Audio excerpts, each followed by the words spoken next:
19th, 2021. Roll call vote, please. Councilmember Hernandez, Present. Councilmember Martinez, Present. Councilmember Perez is absent for the record, Mayor Pro Tem Rollins, Here. and Mayor Gama. Here.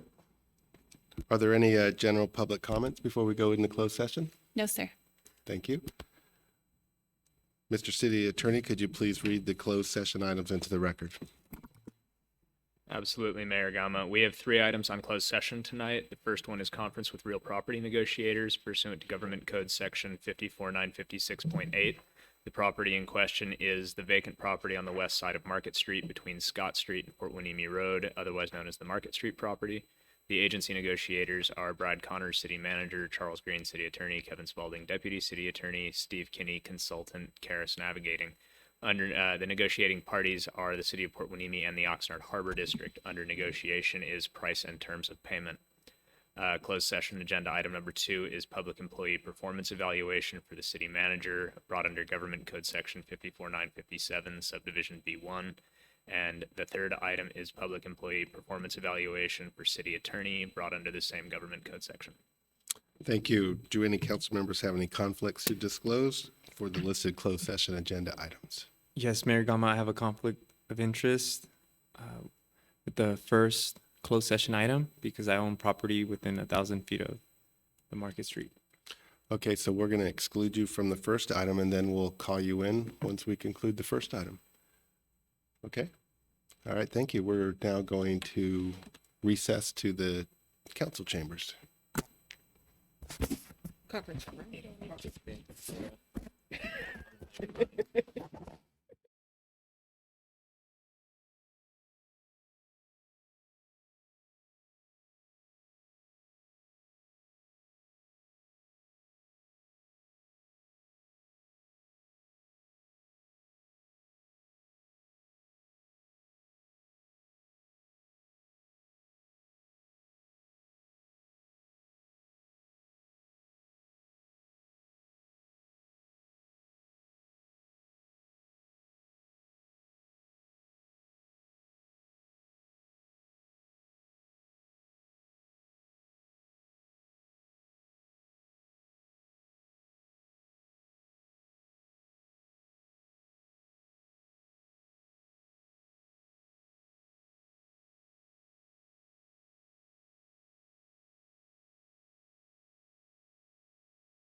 These faces tonight.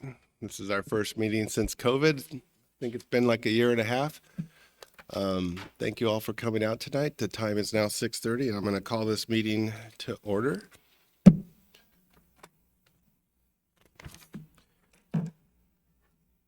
Okay. So if you could please stand and join me in the flag salute, I'd appreciate that. Right hand over heart. Ready, begin. Pledge allegiance to the flag of the United States of America and to the republic for which it stands, one nation, under God, indivisible, with liberty and justice for all. Thank you. Thank you very much. Welcome to the regular City Council meeting of July 19th, 2021. I've already called this meeting to order. The time now is 6:31. Madam Clerk, can we do a roll call, please? Councilmember Hernandez, Present. Councilmember Martinez, Present. Councilmember Perez is absent for the record, Mayor Pro Tem Rollins, Here. and Mayor Gama. Here, thank you. Mr. Deputy City Attorney, can you please provide a closed session report? There was no reportable action in closed session tonight. However, the council will be reconvening closed session after this meeting, so there will be a further announcement later tonight. Thank you, sir. In our excitement to reopen and have an in-person meeting, we fumbled our inspiration a little bit. So we are going to each provide a item of inspiration. I think we're going to start with Councilmember Hernandez. Thank you, Mayor Gama. Hello, everybody. Good to see everyone. Tonight's inspiration is about one of our treasured city employees who received a letter from a resident, and that employee is a solid waste driver, Ramiro Gomez, who was recently recognized by a resident in the city for his service to the community. And I just wanted to share with you this letter, which I'm hoping you'll find as inspiring as I did. It reads, "Dear Mr. Villafana, I wanted to take the moment to commend one of your solid waste division drivers, Ramiro. Sorry, I don't know his last name. That's what the letter says. He is assigned to pick up trash on our street on Thayer Lane. He is extremely courteous and friendly. My grandson always looks forward to trash day to see his friend. Ramiro, on various occasions, takes the time to demonstrate the operation of his truck and show how his vehicle empties the trash containers to my grandson. The friendly, professional manner in which Ramiro explains his work and takes a moment to share his job knowledge with us and our grandson speaks volumes on his dedication to his job, really exemplifies the city motto of the friendly city by the sea. His positive attitude is one that should be shared by all city staff.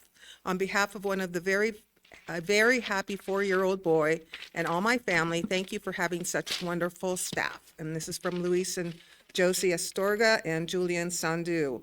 So I just want to recognize Mr. Romero Gomez for his outstanding service, and we hope to see more comments like this coming from our public. And thank you, Romero, for a good job.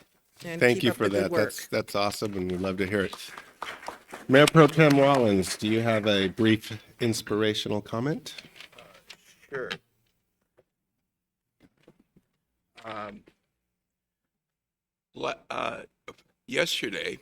Saturday, I went to a celebration of life for a former councilman, Jonathan Sharkey.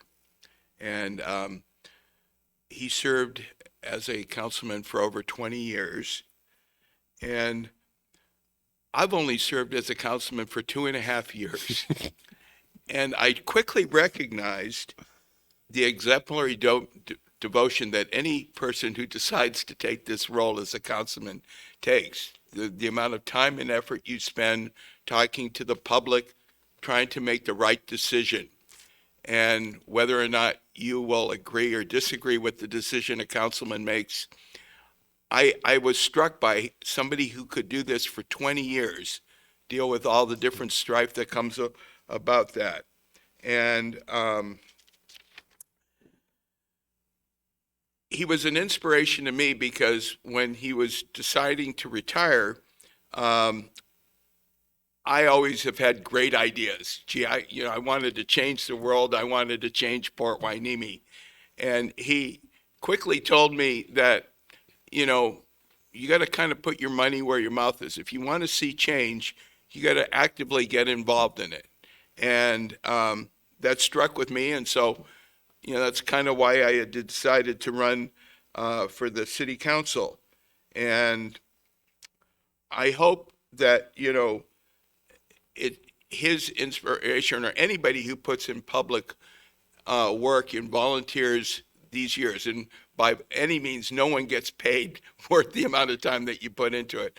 I want to inspire those people who really want to make a change to put their money where their mouth is and get involved. And so that's my inspiration for today. Very well put. Councilmember Martinez.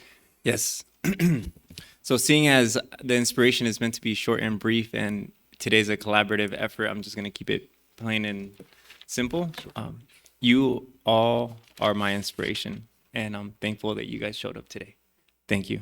Thank you, Bobby. And mine today was the beginning of the second session of Junior Lifeguard Program. And so I was out there today to check it out, and I was told that they had the highest number of participants ever, and that they had the highest number of repeat participants ever. And it just gratifies me so much to know that the youth of our community are highly involved, and they're involved with a highly professional lifeguard program that we have on this beach. And I was really surprised to learn that Silver Strand Beach has a junior lifeguard program too. And guess what? Some of the Silver Strand kids are coming to Hueneme. Why? Because Hueneme has an excellent junior lifeguard program. And that just warmed my heart, because we really want to make our city available to the youth of our community. We want to promote the safety of our youth, and getting to know the ocean is very important for the safety of our youth. And then last week we had a Copacabana Beach soccer here. We had 70 teams from all over California, as far as away as Las Vegas. So again, being available for the youth, making positive development and recreation for them is super important. And for that, I am inspired, and I hope that we can continue to inspire the youth of our community and beyond, as far as Las Vegas. So thank you very much. And we are now going to move on to agenda approval for this city council meeting. Before you, we have an agenda. May I have a motion, a second, to approve the agenda? Move approval. Second. Thank you. All in favor, say aye. Aye. Aye. We don't have to do roll call votes anymore, right? Okay, so Madam Clerk, you'll remind me when I'm going astray? Thank you so much. Okay, general public comments. Madam Clerk, I have one general public comment. Okay. Looks like we might have another one.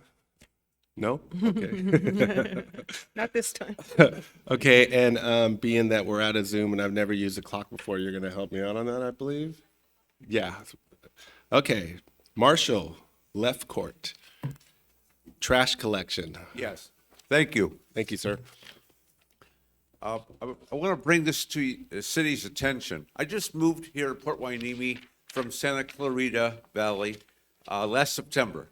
So I'm still getting used to and known the street names, where stores are, everything. I got to learn everything all over again. I was a resident there for 35 years, thereabouts, and I don't know how long I'll be a resident here, but Hopefully for a very long time. okay. In late June this year, there was trash collection. I live in Hueneme Bay, Okay. and on Thursday morning's trash collection there, I got so much going on in my head. It's okay. Take your Okay, time. thank you. Okay, I noticed that my blue can was not emptied. I figured, oh, it comes later in the day, whatever. Never was emptied, ever, that day. So the next day, Friday, I called the city. I got refuge department. And Aaron, I think I spoke to, told me, well, apologized, obviously, all that kind of stuff, and offered to send out a truck to get my trash. Well, being that I was a business major and years ago, it struck me weird. Why would you send out a union driver and a trash truck to pick up one can? So I said, well, it's too expensive. I'm going to save the city some money and just credit me. Well, okay, I got transferred at some point to Jennifer in finance. I don't know how many finance departments you have, but I got transferred to Jennifer in finance. She informed me there is no credits, there is, nothing. So either I get my trash collected, I'm summarizing here, I'm not quoting her, but I get my trash collected or I just go without that week. Okay, so I went without that week. But it seems weird to me that the city would rather pay a union driver to send out a big old trash truck to get one can rather than credit or something for the customer who didn't get what he pays for that week. Well, okay, so I just want to let you know, I think it's kind of odd. You'd rather spend a bunch of money to have that done than credit a customer something. I don't care what it would be. And I went without, and that's whatever.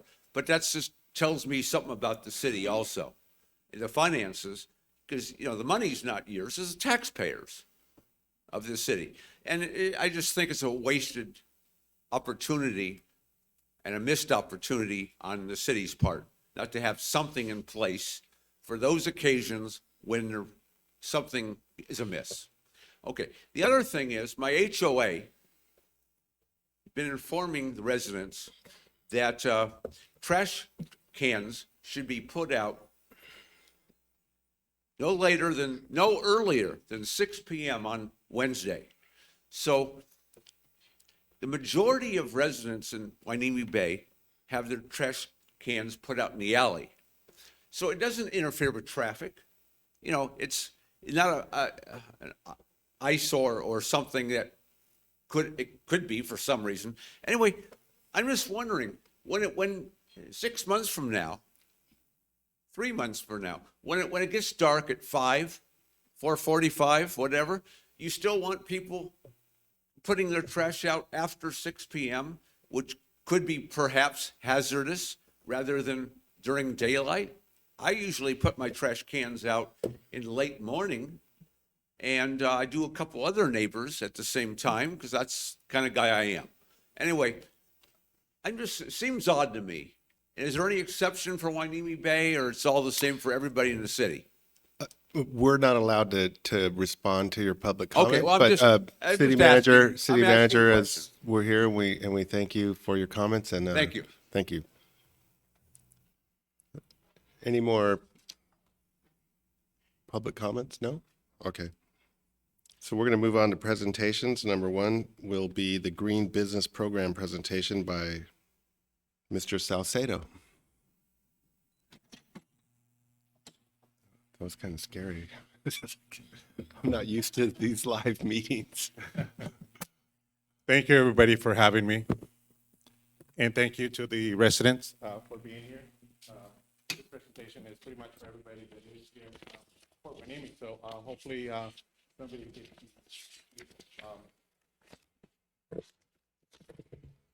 My name is Javier Saucedo. I'm with Ventura County Regional Energy Alliance, and I was invited by Laura Hernandez here to come out and present one of our programs that we have.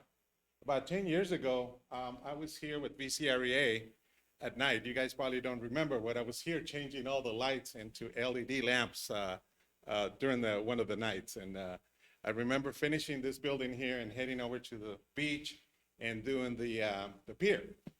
And we were doing the work at the pier. A gentleman showed up and said, "Oh, here's the city again, wasting my money."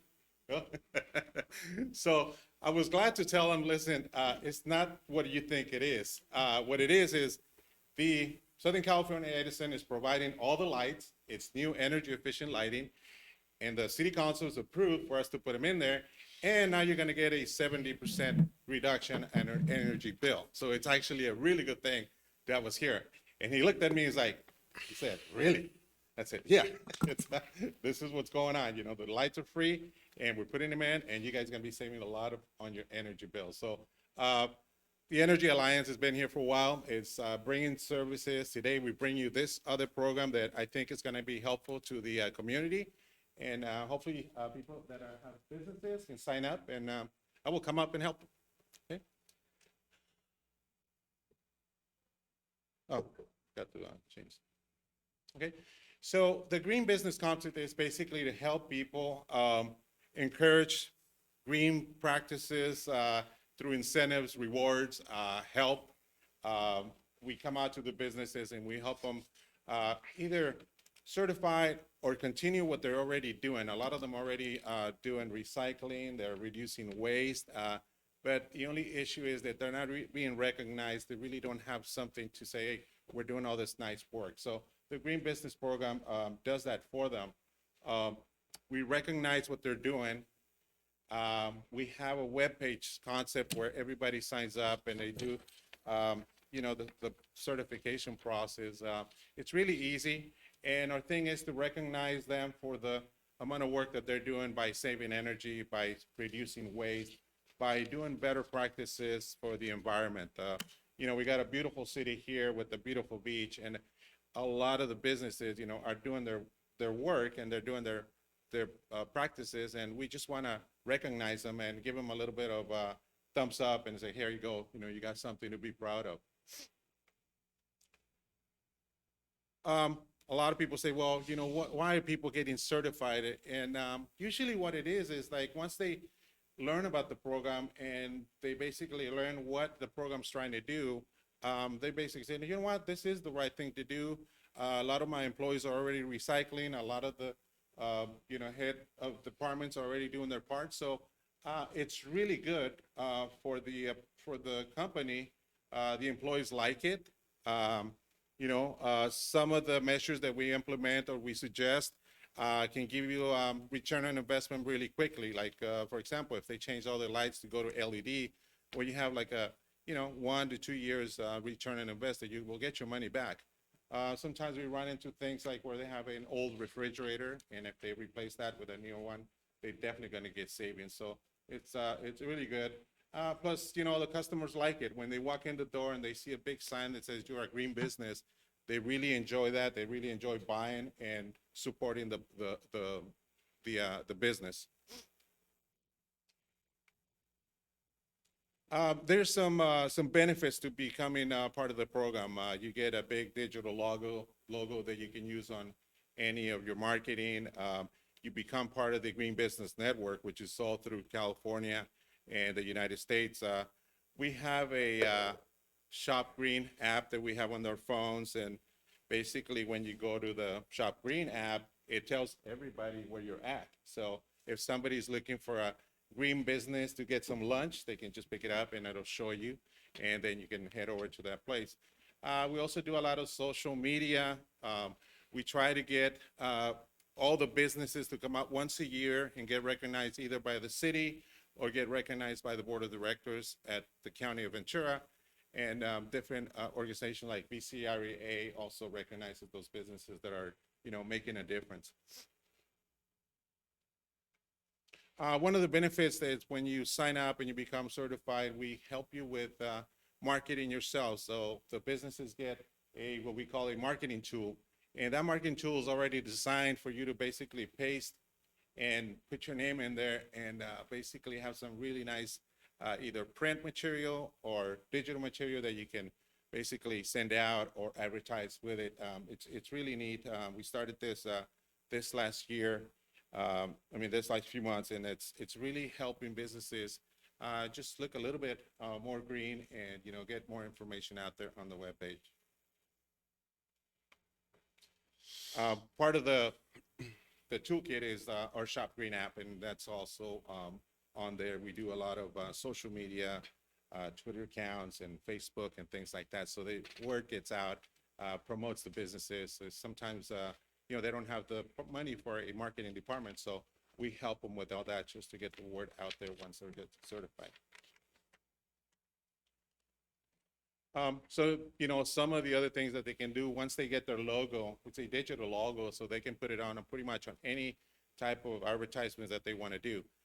We don't certify their product. For example, if they're selling, let's say they're selling some type of fruit or something, we don't certify the actual product. We certify the business, the location, the place that we're doing the business. So they usually understand that, and they kind of stick with the logos, and they set them up really good, and it helps them sometimes just answer questions like, they'll go to a restaurant and say, hey, can I have a straw? They'll just say, we're a green business. We really don't use plastic. We're trying to cut down on plastic. So therefore, we don't have those items. So it's a lot easier for them to continue doing their business and continue to do, reduction of waste and plastic and things like that. These are some of the designs that we hand out for them so they can basically, get their logo, put it in there, and either send it out or put it in a display so that, they look like a little bit nicer product they can do. And this is really easy for them. Like I said, a lot of them don't have a marketing department. They don't have the money to spend on a campaign of, to market yourself. So we provide them with a lot of this stuff. All these products are free. There's no cost to joining the program or getting certified. We also have, we have $500 of cash money rebates, so that in the case that you have to replace something at your business, you'll get that money back.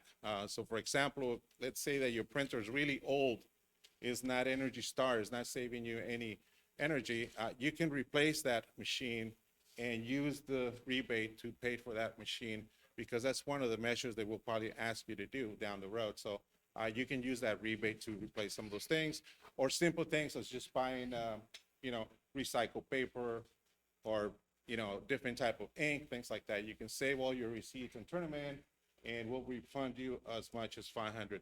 So it's really good money right now that is needed. This is just some of the other stuff that's in the kit to promote your business. Every day is a green business. Okay, so.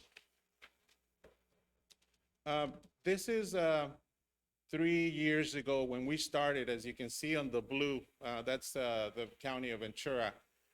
3 years ago, we decided that what happened was that every city kind of started doing their own business program, and because of lack of funds and lack of resources, they decided not to follow up that program. So what the county of Ventura said, okay, we will help you get it all going. And right now there's only two programs here in Ventura. One of them is the city of Ventura. They have their own program. And then the rest of everybody else, it belongs to the county green business program. So you guys are all part of the program. So we'll come out and certify any of the businesses, even if, if you're in Simi Valley, Thousand Oaks, Fort Hueneme, you will all go under the green business, County of Ventura Green Business. The logo is the same. It just has on the bottom where it says network, it'll be County of Ventura instead of, the city name. So that's 3 years ago. We had 29 programs. Now we have, you can see the map there. I think there's now 42 programs. So it's basically started at the top in San Francisco, and it's been working its way down.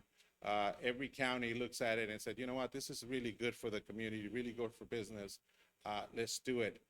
So we've gone from, I think it was 3,600 businesses. Now there's 4,200 businesses. And people continue to sign up to try to get certified. These are some numbers that we have. For example, the savings, 291 million kilowatts saved.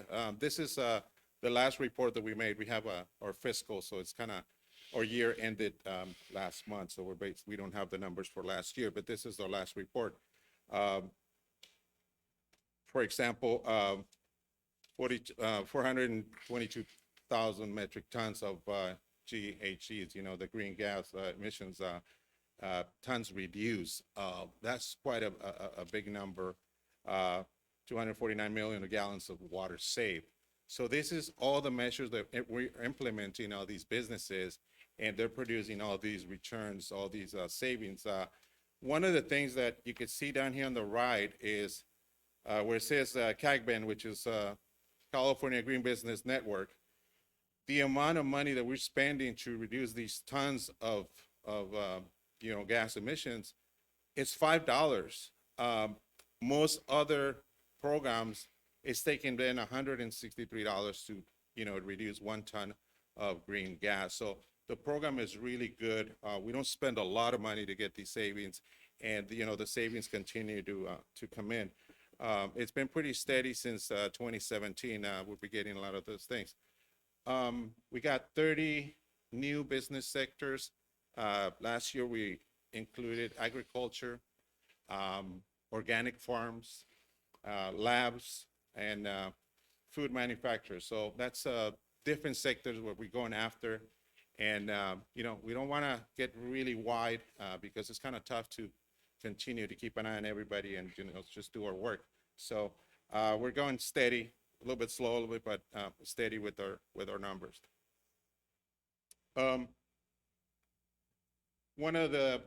We have like 7 different points that we try to hit. One of them is pollution, solid waste reduction, energy conservation. That's a big one. Water conservation. Right now, water is huge. So one of our things is conserve water. Transportation, employee awareness.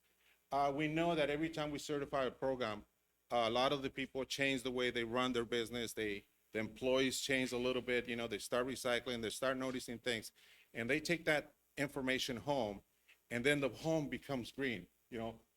So it's really good education. They take it home and they continue to do things at home where they really, it adds up.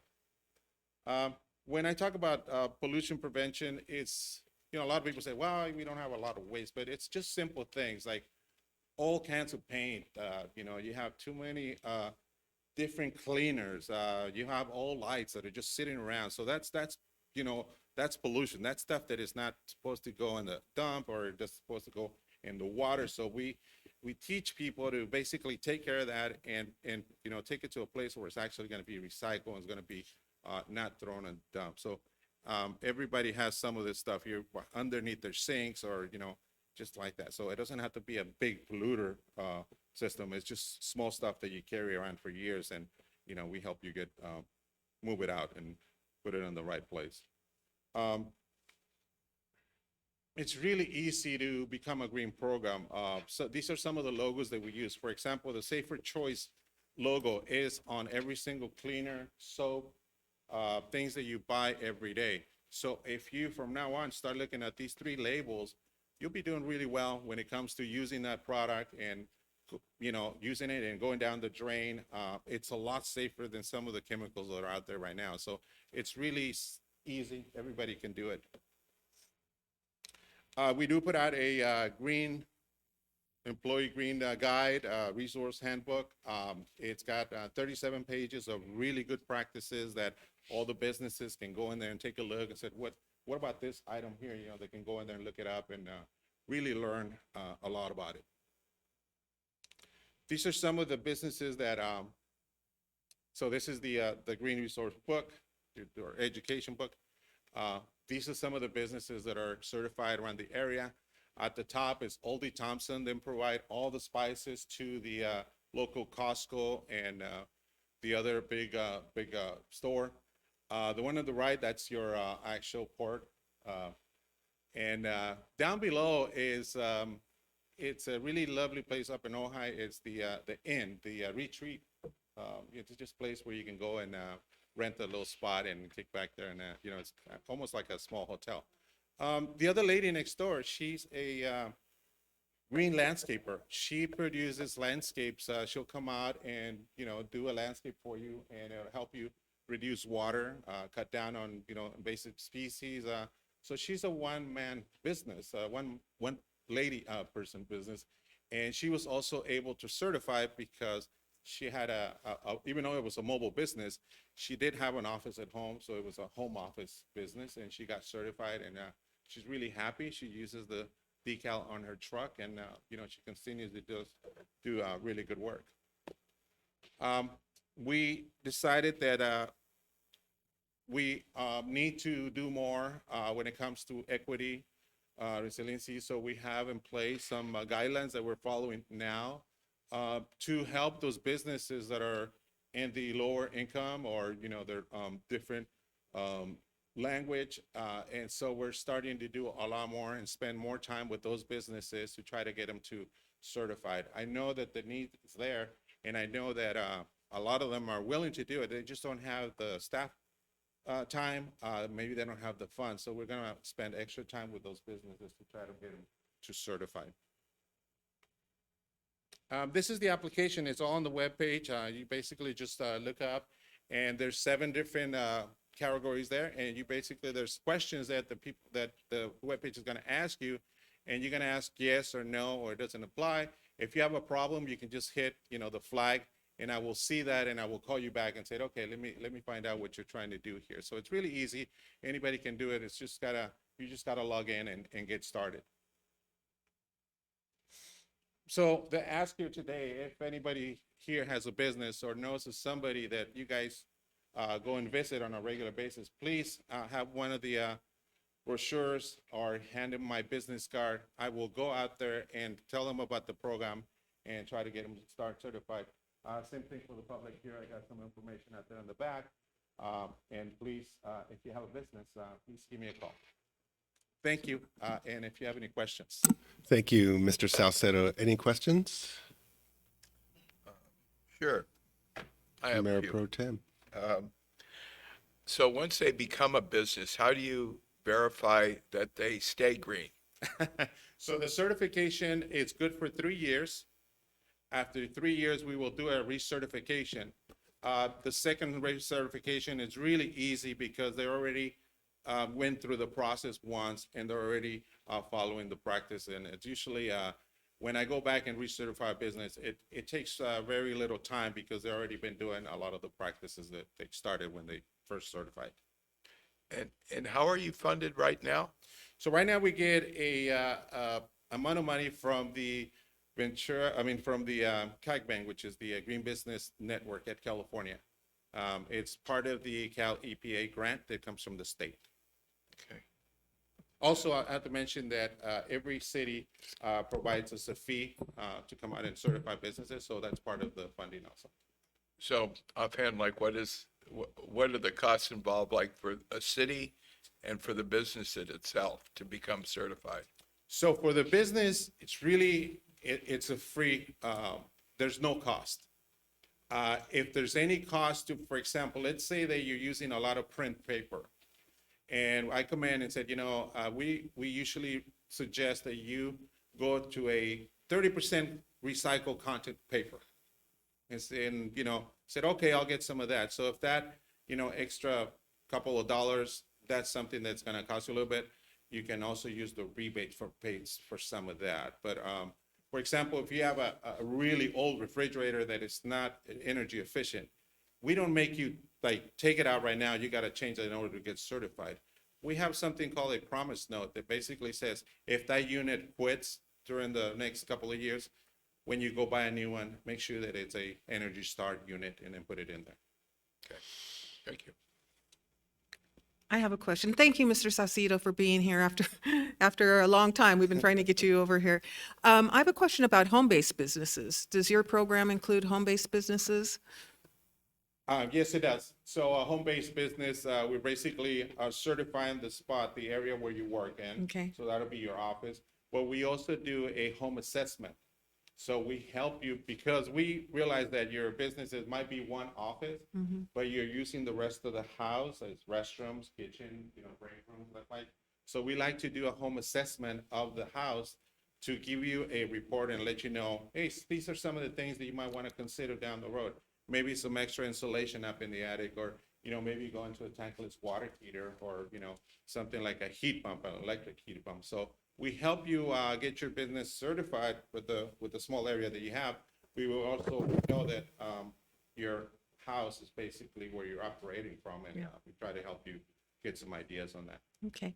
It doesn't appear that many businesses in Port Hueneme have taken advantage of this program. What can we do to encourage businesses to go green and to be part of your initiative here? Yeah, I think that if you can somehow let them know that the program's available, we have some logos and we have some flyers that maybe you can send out. We're out here kind of knocking door to door, but it's usually easier if somebody at the city is able to let them know, this is a good program, go with it. Right now, we have this the second business from Port Hueneme. It's called Echo Meds. Here on I think it's Channel Islands Boulevard. And it's a young lady, she's about 28 years old. She started this business. She wants to say, hey, I don't want no waste. I want to make this business as green as I can. So I saw your ad and, here I am. So she's probably going to be certified in the next 2 weeks. So Oh, terrific. it's really neat, yeah. Okay. Thank you very much. Councilmember Martinez. Yes, thank you, Mr. Salcedo. You had mentioned a little bit about educating the businesses in terms of how to be more energy efficient. Do you also provide some of those services to people or any of those classes to the community? We are providing those classes through, for home performance. We provide that through our 3C Rent program, which is a program that brings education and training to pretty much anybody that wants to log in. We have 4 different classes every month to do with energy efficiency and home performance, things like that. If anybody is calling me or calling the VCREA with a question about insulation, heating, cooling, we usually handle those calls and we'll help them try to find the best solution for the problems. A lot of programs that we have are free. Some of them, we have contractors that have been trained on home performance. And myself, I started 15 years ago doing home performance. So that's part of my job, is helping the community, figure out some of those issues. And do you happen to have a YouTube channel by any chance? There is some videos that I made a while back. They're out there moving around. If you go to VCREA, they're there, and there's simple fixes to some of the issues that we have in these areas. Right now, a lot of the problems that we're running into is that because of the fires, a lot of the ash and a lot of the soot went into our homes, is up in the attic. And once it gets up in the attic, it basically becomes part of the home, because our homes were built in the 40s, the 50s. They're not sealed properly. So every time you're breathing stuff that's in the attic, in and out. So that's a big issue right now. A lot of people with, problems with asthma or allergies, they're really having a hard time. So sometimes they call us, and sometimes we'll go out and take a look, and yeah, they have problems with ash up in the attic. So. All right. Thank you, Mr. Salcedo. Thank you. I have one question regarding littering. Do you have anti-littering campaigns directed at the school-aged children? It's one of the things that really drives us nuts around here, is the amount of litter that occurs in and around the beach and our waterways and our drains and gutters, and we're really trying to combat that. I think that if you can have your school board or somebody at the school to call me, and we actually have a green business school, so somebody can certify it as a green school. There is a list of things that we recommend, and so if they want to do that, they definitely, one of the things is cutting waste, cutting like that. So, I read something this last couple of weeks ago that, for example, in Boston, the amount of water bottles that are being used in 1 year in the state, it's enough water bottles to fill completely to the top the Boston Red Sox stadium. Yeah. It's just a lot of waste, Yes. So, do we need that many water bottles? Can we find a different way? Maybe I just use refillable water bottles, So, yeah, if some of those school officials can call me, we can try to figure out what is some of the, Yeah, as a coastal community, we are very concerned about the level of trash that makes it out to the ocean, and we definitely want to cut it off at its source. And anti-littering is a pretty good way to go about it. So thank you very much for the presentation. And are there any other questions of Mr. Salcedo? No? Hearing none, we're going to move on to the next presentation. Thank you, sir. Thank you for having me.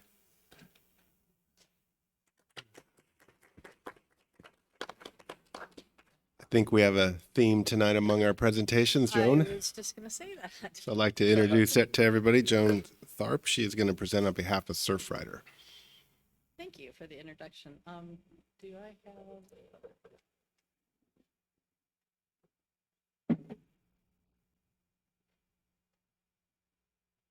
Okay, good evening, Mayor, Mayor Pro Tem, council members, and staff. Thank you for inviting me here tonight to present on behalf of Surfrider Ventura County. My name is Joan Tharp. I've been a resident of Hueneme for 28 years, and I'm also a volunteer with the Surfrider Foundation Ventura County. From individual efforts to Mayor Gama's weekly cleanups to big efforts like Coastal Cleanup Day, I think we've all seen the amount of trash that ends up on our beaches, our parks, our streets. And we are really fortunate to have a bunch of volunteers that are very dedicated to getting out every day, every week, every month, once a year, but they show up and they make a huge difference. But cleaning up on a daily, weekly, monthly, yearly basis is like trying to mop your floor when somebody has a fire hose aiming on the floor. It's great. It picks up the trash, but we're not addressing the source of the trash. So that's what I'm here to present tonight, is at least one solution. Surfrider Ventura County is proposing that the city of Port Hueneme passes an ordinance or creates an ordinance to ban EPS, which is extended polystyrene, which is also called styrofoam, plastic and bioplastic single-use foodware, and to require single-use foodware and condiment packs to be presented only upon request at restaurants, particularly for takeout. I will explain this a little bit further, but first I want to give some background. The Surfrider Foundation was founded in 1986 by surfers in Malibu who were concerned about development and pollution near a favorite surf spot. These surfers, all volunteers, got together and stopped the development and saved their waves and beaches. Through this, volunteers became activists, and now the Surfrider Foundation has 176 chapters and clubs globally. With over 500,000 volunteers, the Surfrider Foundation is dedicated to the protection of the world's oceans, waves, and beaches for all people through a powerful activist network. The Ventura County chapter was founded in 1991. Area surfers and volunteers noticed that trash and pollutants were getting into the ocean through the storm drains. And so they stenciled the "Don't Dump Drains to Ocean" on some of these storm drains. And through that, a lot of the cities adopted that. And like this example up here, put a more permanent plaque on there or sign. Since 1991, the Ventura County chapter of the Surfrider Foundation has initiated many campaigns and programs throughout the county. And these are a list of what we do. And I'd like to highlight 3 that affect or have come to our city. So monthly beach cleanups. Many of the beach cleanups that Surfrider has organized in this area have been for Ormond Beach and Lagoon. However, the tons, and I mean tons of trash that we've pulled off the beaches and out of the lagoon, that removal of that trash makes it a lot nicer for Hueneme residents and visitors. There's a lot less trash that goes into the ocean and is washed back up on shore. Another campaign that we brought to Hueneme is the Hold On to Your Butt campaign. Through that, with your approval, we've installed 9 ash cans for cigarettes on the promenade and 1 at Anacapa View condominiums. And we're hoping we can install a few at the parks, hopefully. Okay, so the plastic-free Ventura that's up here, which is highlighted, is what I'm here to talk about tonight.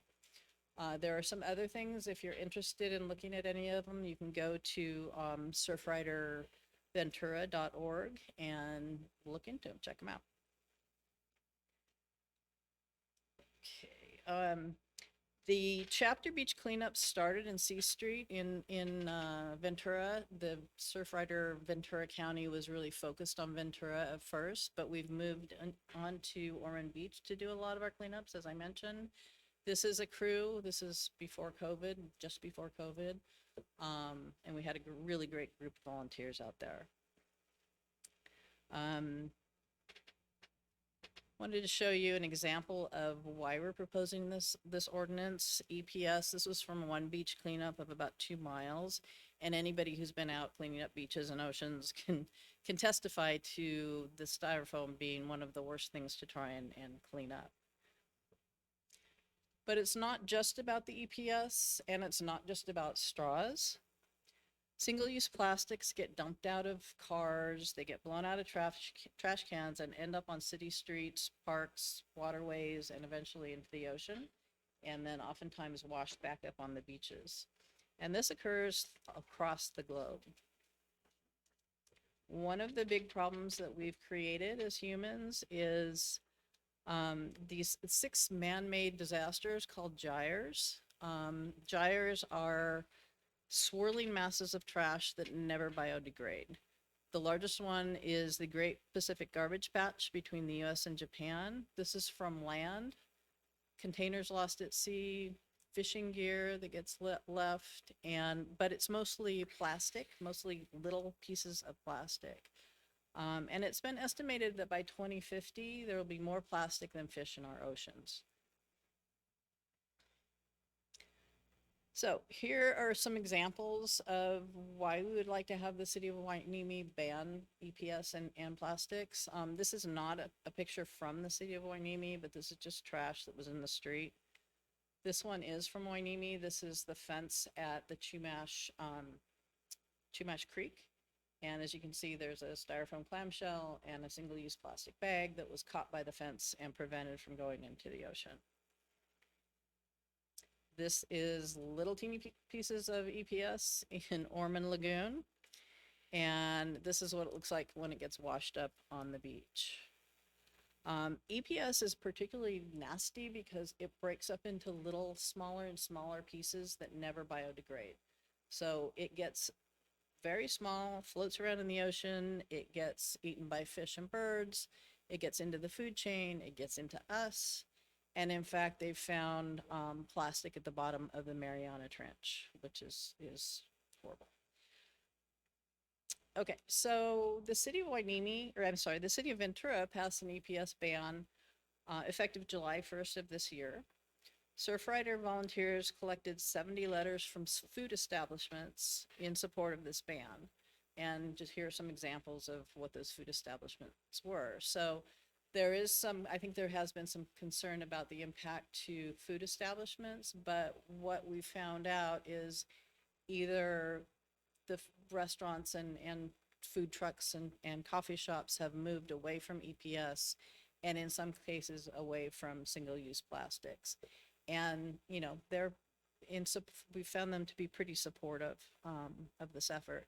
This year, when we were putting this together, we didn't go survey restaurants in Hueneme. You know, we didn't ask a lot of questions because we were concerned about the impact of COVID, and we didn't want to bother anybody. But we did kind of an informal survey, and it does seem like most places don't use EPS, or they use it in small volumes. So it looks like it would be fairly easy to switch over to something else.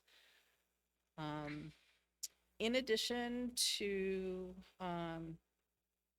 banning EPS, we are hoping that the city of Port Hueneme will decide to be a shining example in the county and the state, and also ban plastic and bioplastic single-use foodware, and require foodware to be given out only upon request. So, I mean, how many times have you gone to get takeout and you come home and you open the bag and there are 20 packets of ketchup and those plastic spoons and knives and forks that you really don't need because you have all the silverware you need at home. And oftentimes that just ends up in the trash, unfortunately. So single-use cutlery, there are a lot of alternatives, and the ban that was promoted for Ventura was started 3 years ago, and since then there are a lot more alternatives available. Only upon request is something that's fairly new. It cuts down on unused product, but it also results in a money savings for the restaurants. The concept called Stop the Stuff, basically stop throwing all that stuff in my bag, has become really popular in LA. So I think it's a good idea to do. And that would also be in the proposed ordinance. Okay, so we had a lot of questions about recycling, so this slide is hard to see, but we threw that in just to answer some questions. I think there is a perception that most plastics can be recycled. And while that would be great, the reality is that Ventura County can only recycle the numbers 1 and 2. So if you look at the little triangle on the packaging, the number in there indicates what sort of plastic it is and whether it can be recycled. And again, it's only 1 and 2. One of the problems that we find is that plastic bags end up in the recycle bin, which they shouldn't because they can't be recycled. They can be returned to some grocery stores and other markets. But if they get into the recycle bin, they clog up the machinery, the sorting machinery at the site. So, Surfrider Ventura County has provided the mayor and city council members with a comprehensive draft ordinance. This was based on 140 ordinances developed throughout the state. And it's comprehensive. And with that proposed ordinance, we've provided you guys with a bunch of links to different other city ordinances, to information about foodware and some of the alternatives to EPS and single-use plastics. That was in the email as well as in the ordinance itself.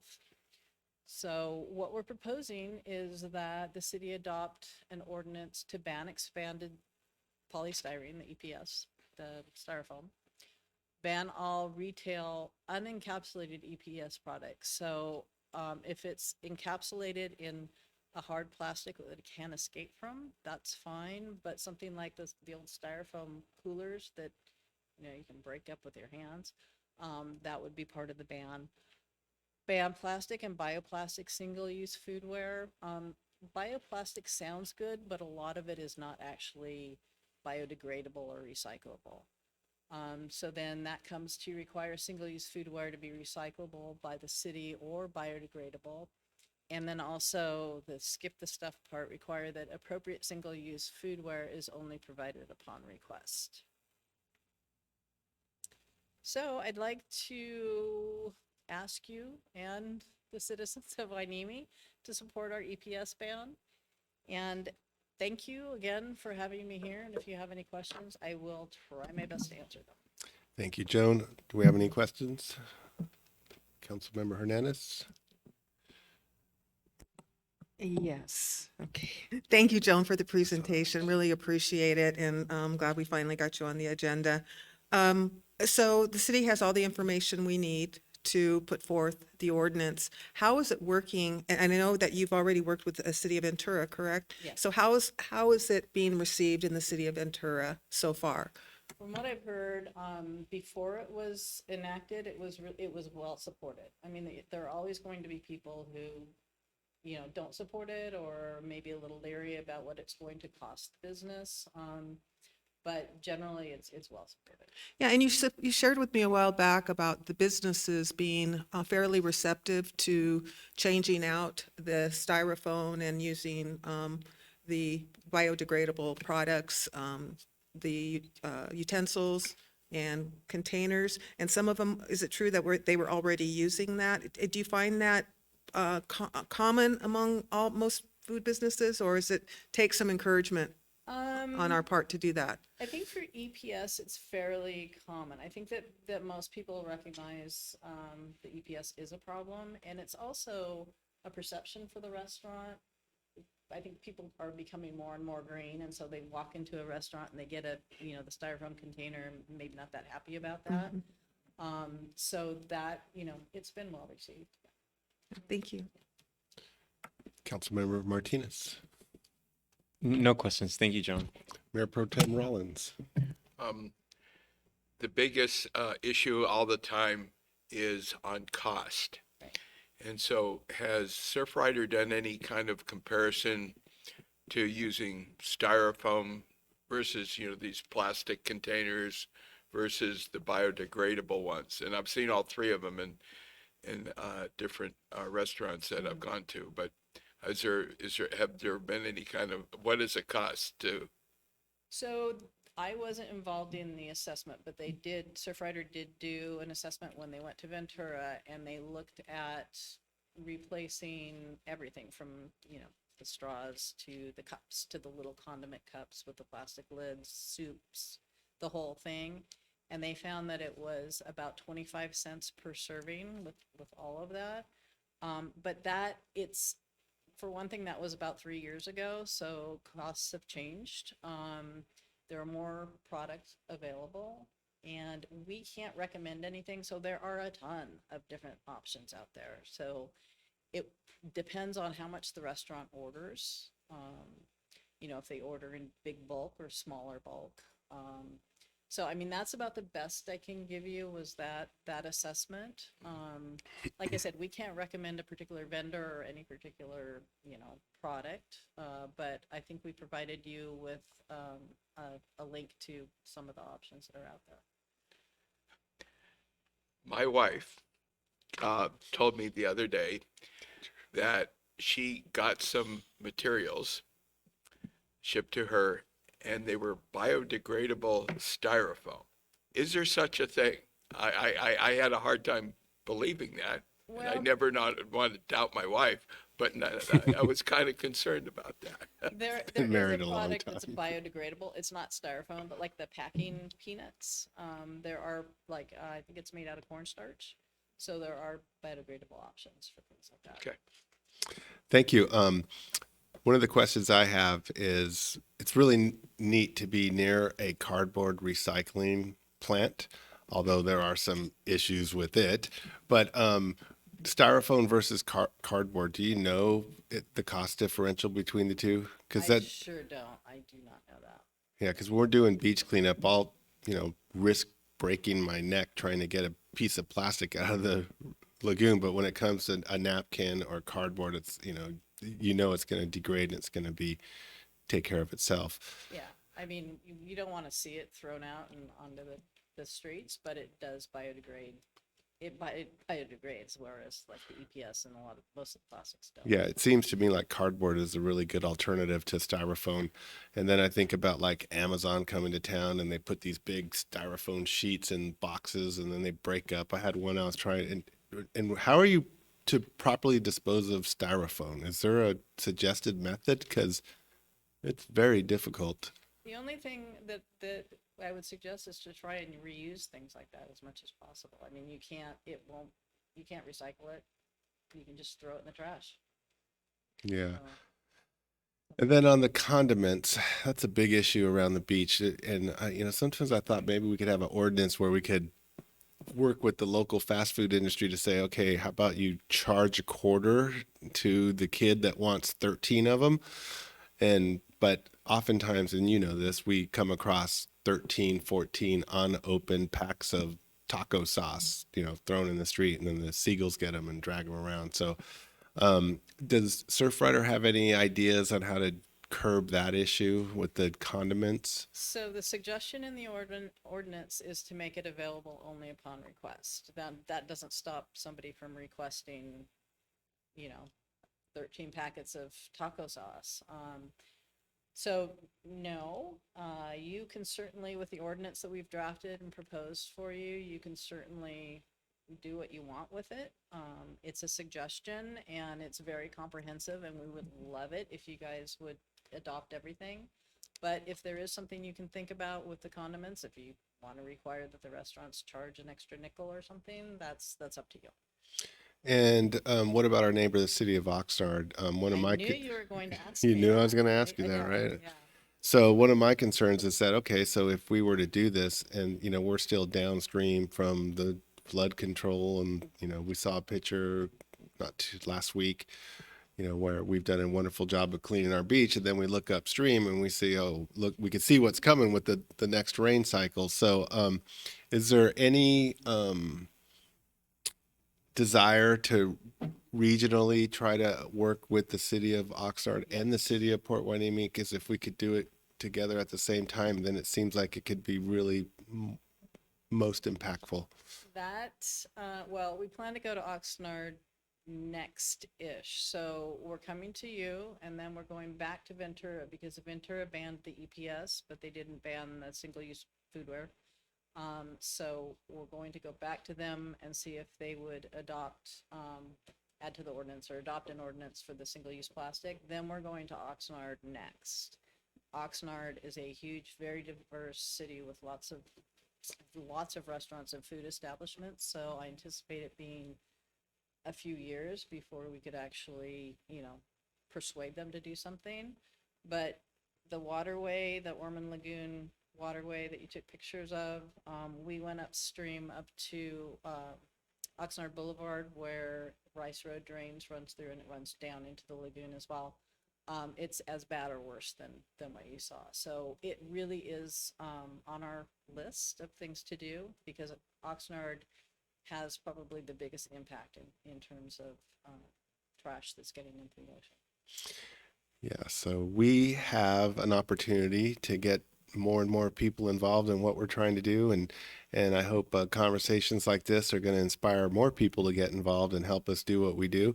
And it comes down to what we talked about, Mr. Salcedo, earlier, is that education campaign, Stop Littering, because plastic has revolutionized life and made life so good in so many ways, but we need to properly contain it. And that's, I think, another part of the issue is like, let's really work on those campaigns. So everyone out there, you could be a part of the solution. You could help one little piece of styrofoam at a time. And whenever you see littering, pick it up or encourage people not to litter. But are there any other questions? just Yes, go ahead. From your experience with the city of Ventura, how do they enforce this? I understand, like, the need to educate people and to give voluntary commitment to doing this, and I'm all in favor of that. But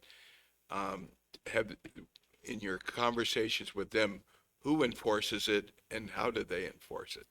It's Environmental Services that enforces it, and there in the ordinance, you'll see that we have a suggestion for kind of an enforcement piece of it. There's a warning, and then there are fines after that. Now, Environmental Services goes around to the different restaurants. They also rely on a lot of Surfrider members in Ventura, and so they rely on people telling them about the restaurants that are, in opposition to the ban, or not adhering to the ban.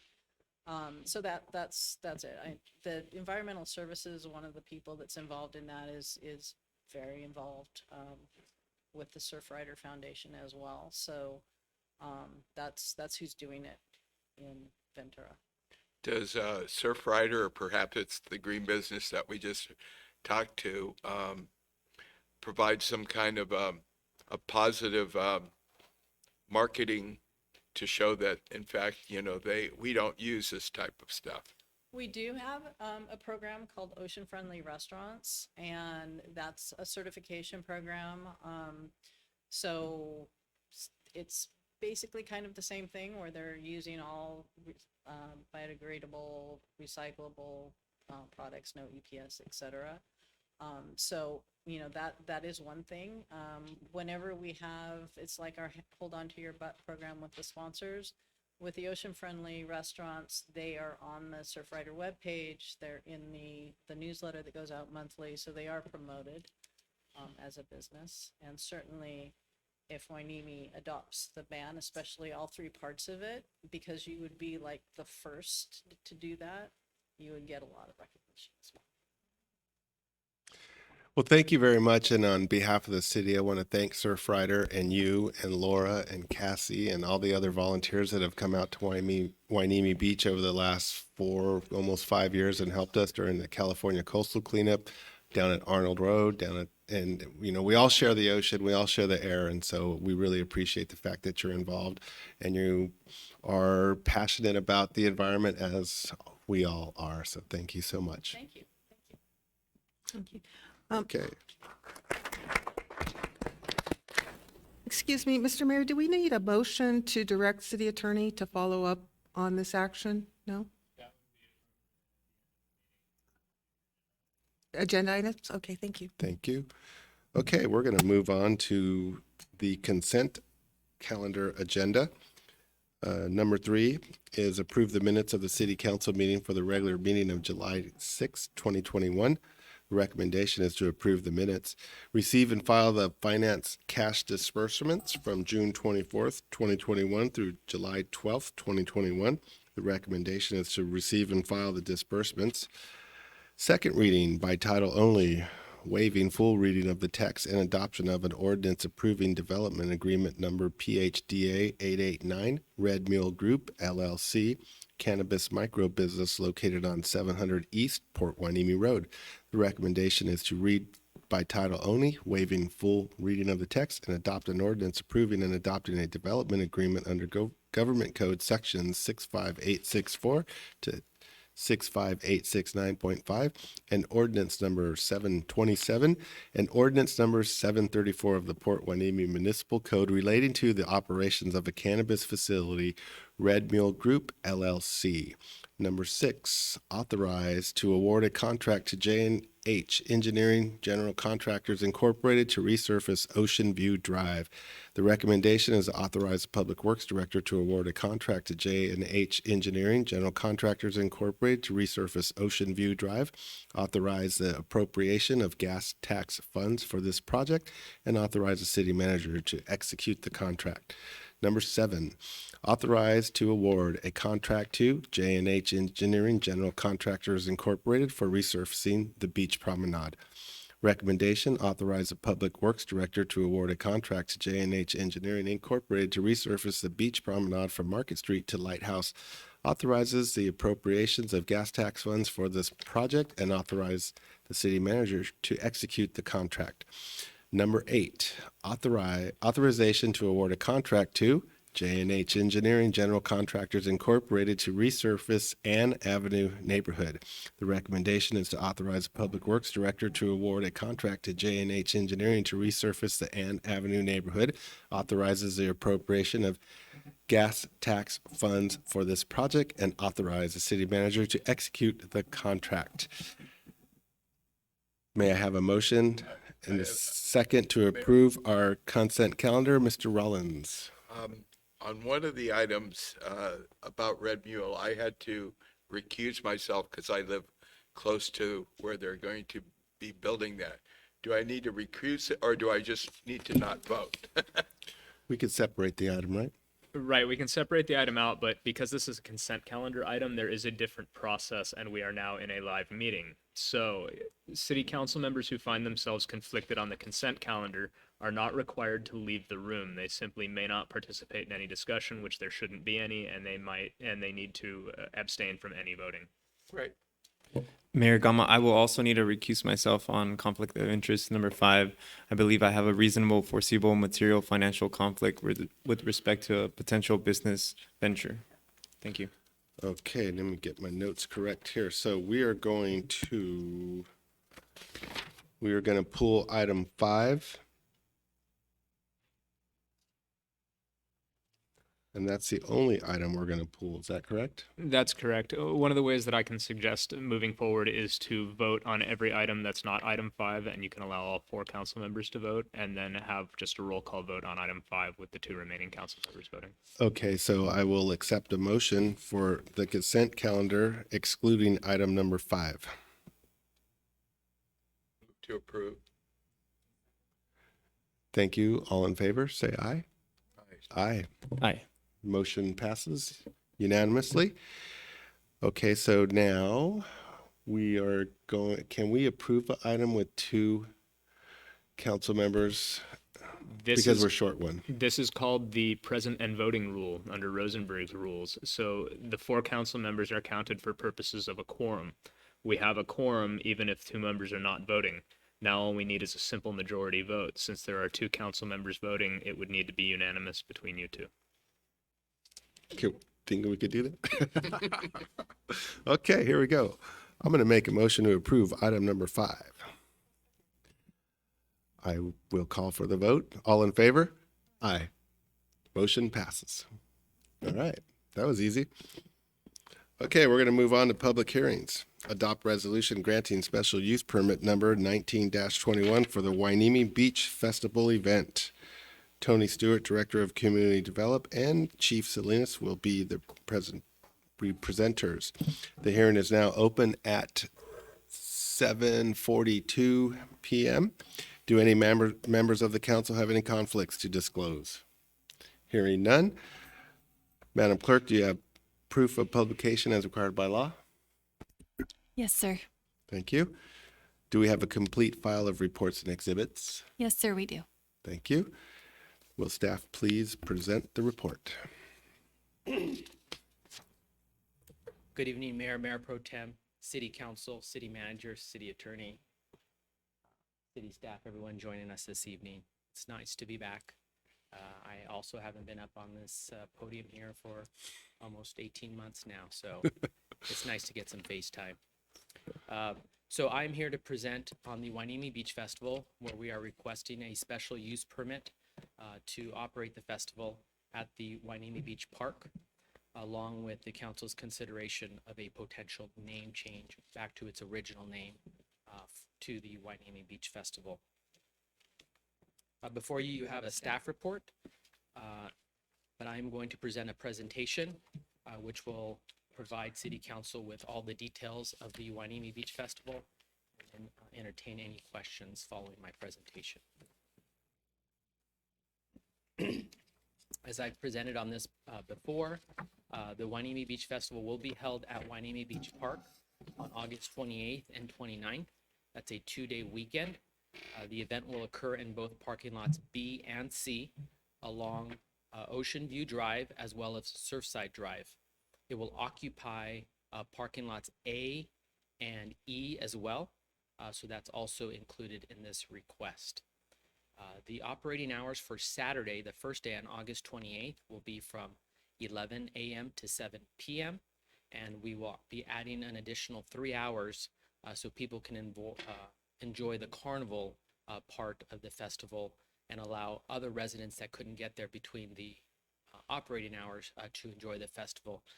That will only be carnival rides and a couple of food booths from 7 to 10 in the evening. On Sunday, we will only be operating from 11 to 7. We expect attendance to be at about 10,000 people per day. Admission is free, and we are charging for parking, which is $10. So people attending the event will be charged for parking in parking lots A, as well as the port parking lot, where we've obtained an agreement with the port to facilitate our general parking out of that Market Street parking lot.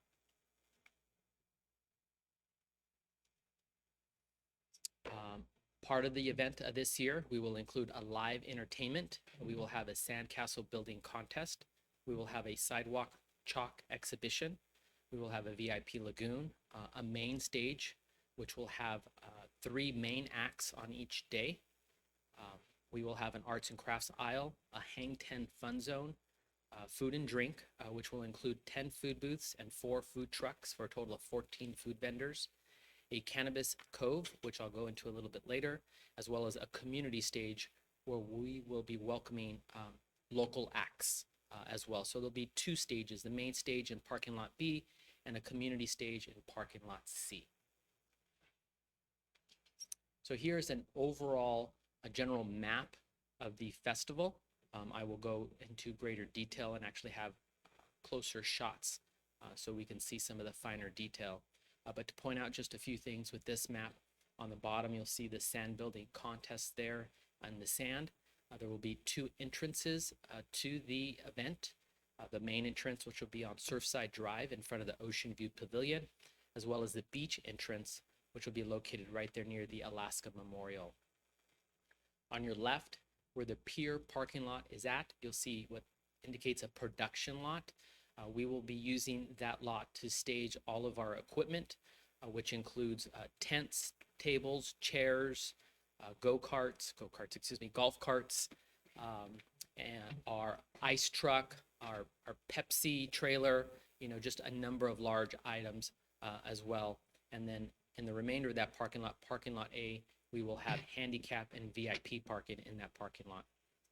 You'll see the sidewalk chart exhibition there on Surfside Drive. So when people arrive, they'll actually be walking through that exhibition when they attend our event.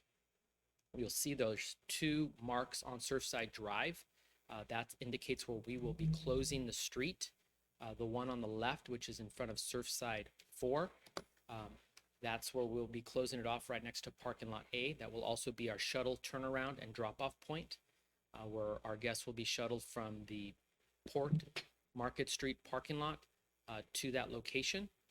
And then the second barrier there on the right-hand side will be closed off just after Surfside 3, so it doesn't affect, or Surfside 2, so it doesn't affect the residents entering or exiting their complex. Let's see. On to next. Should have brought my glasses. So here's a closer, probably more detailed printout of our map. Things that we've added since the last time I made a presentation at suggestions from Mayor Gama is we now have a seating area over by the gazebo, as well as a photo op area on top there. We will have two separate beer and wine locations, which are indicated there in the light blue on the bottom of the map. The orange rectangles you see there are the food trucks, and the remaining light blue squares you see just in the middle of the event, those are all of our food vendors. To point out, you see our Cannabis Cove, which is a 30 by 70 tent. To better detail that, all of our cannabis vendors will be located in this totally walled off, enclosed tent, which cannot be viewed by anyone unless you have actually passed the security guard and shown your identification. So this will not be viewable to anyone that's outside of this enclosed tent. Inside, we will have 5 of our Port Hueneme cannabis locations, which includes HPC, Safe Port, From the Earth, Skunk Masters, and Wheelhouse, along with, actually there's a 6th one now, and that's Tradecraft. They will all be located in the Cannabis Cove area. To better explain, they will not be selling product inside of this location. They will merely have samples or displays, so we don't have to have any worries of any types of odors emanating from this location, or any worries of people purchasing inside of the Cannabis Cove and now using on the premises. You will place your order inside of the Cannabis Cove. When you leave the event, it will be fulfilled at the Ocean View Pavilion across the street, where they will then pay and then receive their merchandise. And so to prevent people from actually walking back in with the merchandise, something I failed to note, to state is that we will have a security screening at both of our entrances, which include metal detectors and people actually screening for contraband items. So here's the right side of the event, which includes parking lot C that you didn't see on the first slide. We will have our rides, which are about halfway down Ocean View Drive, all the way to the parking lot C. I believe there's a total of 15, 16 rides. Total rides. These are the same. This is the same vendor that actually does the Ventura County Fair. So you'll see some of those similar rides, which includes like the giant slide and the swings. So they're a very reputable company. We'll also have a few food vendors in there, the community stage, and as you see at the top there, restrooms. Restrooms will be located at the entrance of the event, as well as deep into parking lot C. So I have this slide up because I wanted to talk about Cannabis Cove. I've kind of already gone into that. Some other things I'd like to point out is you see where our main stage is located. It's actually going to be at a slight angle, so the sound projects out towards the beach and not towards any of the Surfside complexes, along with the VIP lagoon there, which is going to be for our sponsors. And so I talked about our Ocean View Pavilion, and people will be going there across the street to actually fulfill or redeem their order that they've placed in the Cannabis Cove. And then you can see there where the restrooms are positioned. And we'll also have, actually, I'll show that probably the next map here, yes. So here we have our parking lot map so people understand why we are actually charging for parking. Our police explorers, which are facilitating this, actually have to operate a number of parking lots, which not only include the port parking lot, but parking lot A, parking lot E, the VIP lot, which is actually going to be located at the Ocean View Pavilion lot. We actually have a bicycle parking lot too, so anybody riding their bicycle to the event will have the ability to check in their bicycle and then check it out once they're done. So this will encourage people to actually ride their bicycle to the event to help at least reduce traffic just a little bit if possible. And then you see the production lot there inside the pier parking lot location. We will have what we call a checkpoint at Surfside and Industrial. There they will filter or screen the motorists coming in so that those residing inside of Surfside 2 and 3 can park inside of their complexes. And we can also screen for our volunteers and vendors that are attending the event. Anyone coming to that checkpoint who is looking for general parking will be rerouted back to Hueneme Road to make a left, drive down to Market, and make a left on Market Street. Will they be directed to the general parking lot? And there'll be digital message board signs throughout our streets down there. There is a slight concern with people taking advantage of the neighborhood just north of the event off of Village. The plan is to post signs at the entrances of that neighborhood, which tells motorists that event parking is not allowed. If we feel it's going to become a problem, we will issue parking permits to all of the residents in that neighborhood and make it parking permit only before the event. And so people that are in that area that don't belong can be cited.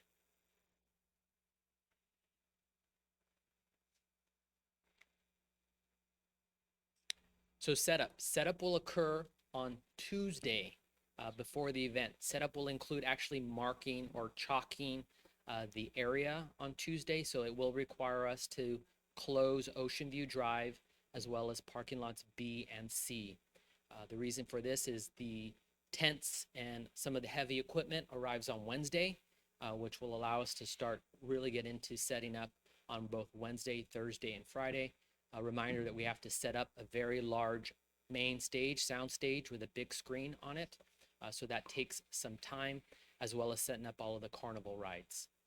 So we will actually have, this area is not only fenced in, but we will actually have security on site beginning on Wednesday evening to make sure that we don't have any uninvited guests. This event, as mentioned, will have live entertainment and live amplified music from 11 a.m. to approximately 6 p.m. Security will be provided by one of our sponsors, that's Viper Security, as well as the Port Hueneme Police Department. Viper Security will be monitoring our gates, and the Port Hueneme Police Department will actually be patrolling the interior of the event. We will be selling ride tickets. Ride tickets are $1. Each ride will run anywhere from 1 to 5 tickets, depending on the type of ride that you are enjoying. But just so everyone knows that rides will not be free, but they can be as little as $1 and as high as $4 or $5 per ride. And we will actually have the carnival vendor selling those tickets there, which also includes the city, or actually the event will get 25% of all ride sales.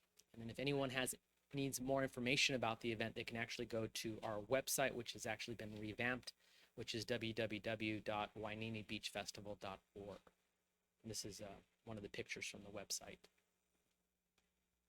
Here's just a map that we will be giving to all of our invited or all of our guests that arrive to the event, to show them the layout. And along that map that gets printed out for our guests, which we will actually also make digitally available. So when you arrive, you'll scan your phone on a QR code, and it'll give you the entertainment schedule, as well as a map of the festival on your phone. So we can avoid printing out so many pieces of paper. And most people now, well, actually nearly 100% of people actually carry a phone and can refer to it easily. So these are some of our big acts that we have that will be performing on the main stage.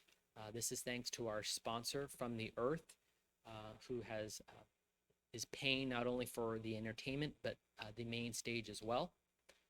This is just 5 of the listed acts. We actually have a 6th act, local act, that'll be performing on the main stage, as well as all the community acts, which is being facilitated by a vendor formerly known as Rock City, based out of Camarillo.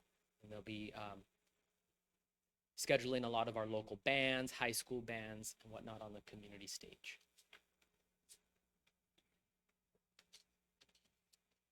Here's our website. I have the correct dates on there. Again, if anybody wants more information, they can easily go to our website and find information about the entire event. These are just screen captures of that website. What we've really done differently this year is if you haven't already visited, we do have a Facebook page just for the Hueneme Beach Festival.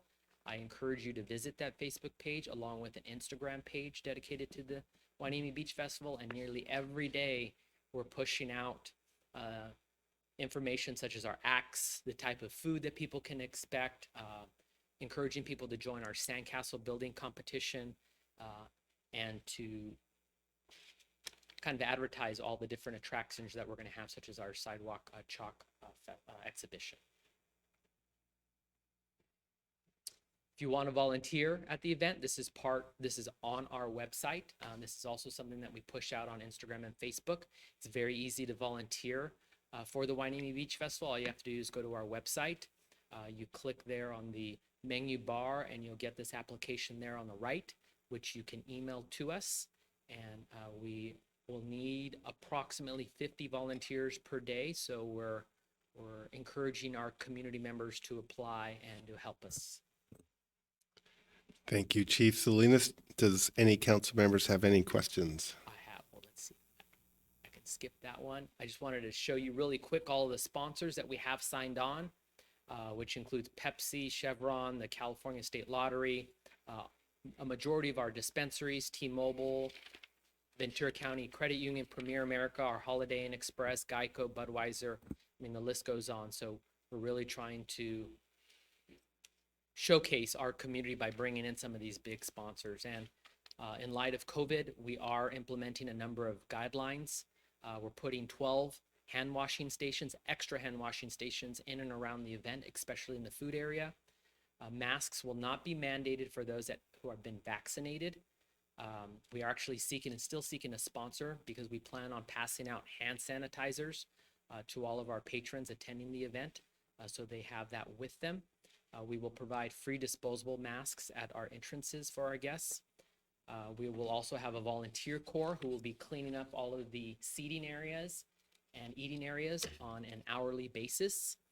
All of this information will be posted online, and we will not be allowing any large bags to be at the event, again, to avoid our security personnel from having to dig into people's bags and be touching things. And so just like any large event you go to at Dodger Stadium or even Disneyland for that matter, we will only allow clear bags and a specific size as well.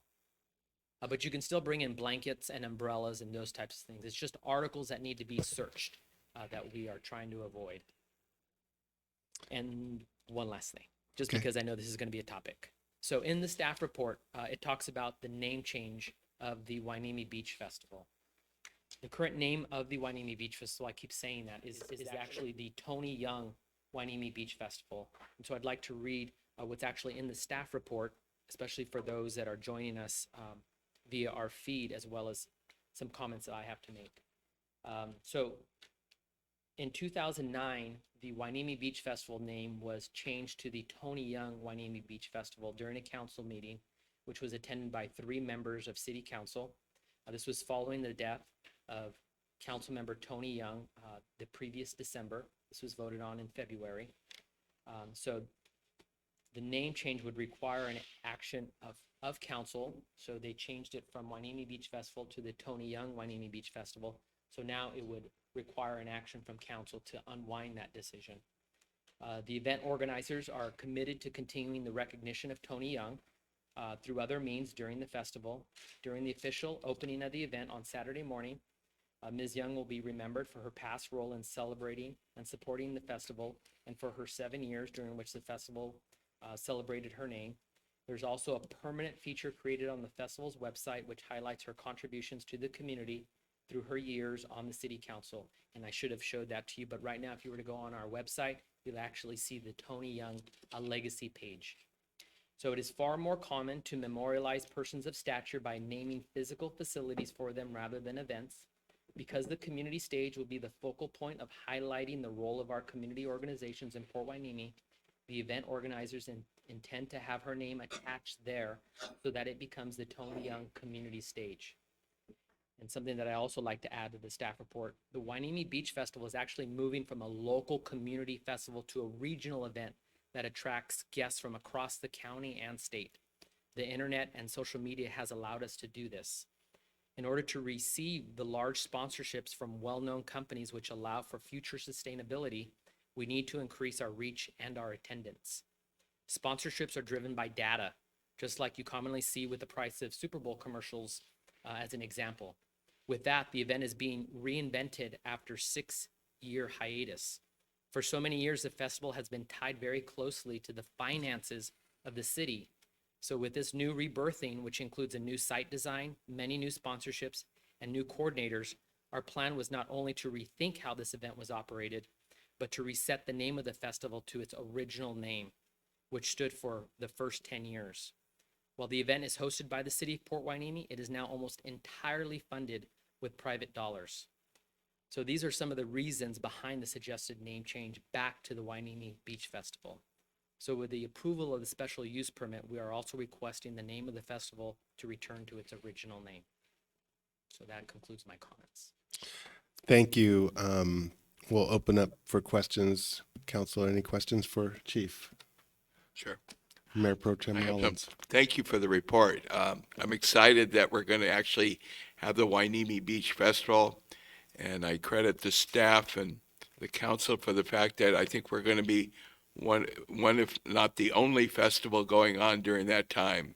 Now that the Ventura County Fair will not be going on, and some of the other festivals. So heads off for our forward thinking there. And I'm also kind of happy the fact that, like in the past, before I was on council, I had heard that we would lose $30,000 to $50,000 per year to run this festival for the entire county, and now we're going to break even, perhaps even make some money. Correct. Good thing.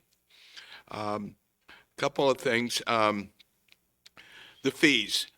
Can you explain a little bit on how the fee structure is changing this year, both on parking and admission, as opposed to in the past? Sure. Since we have decided to make this an admission-free event, we needed to obtain revenue from other means.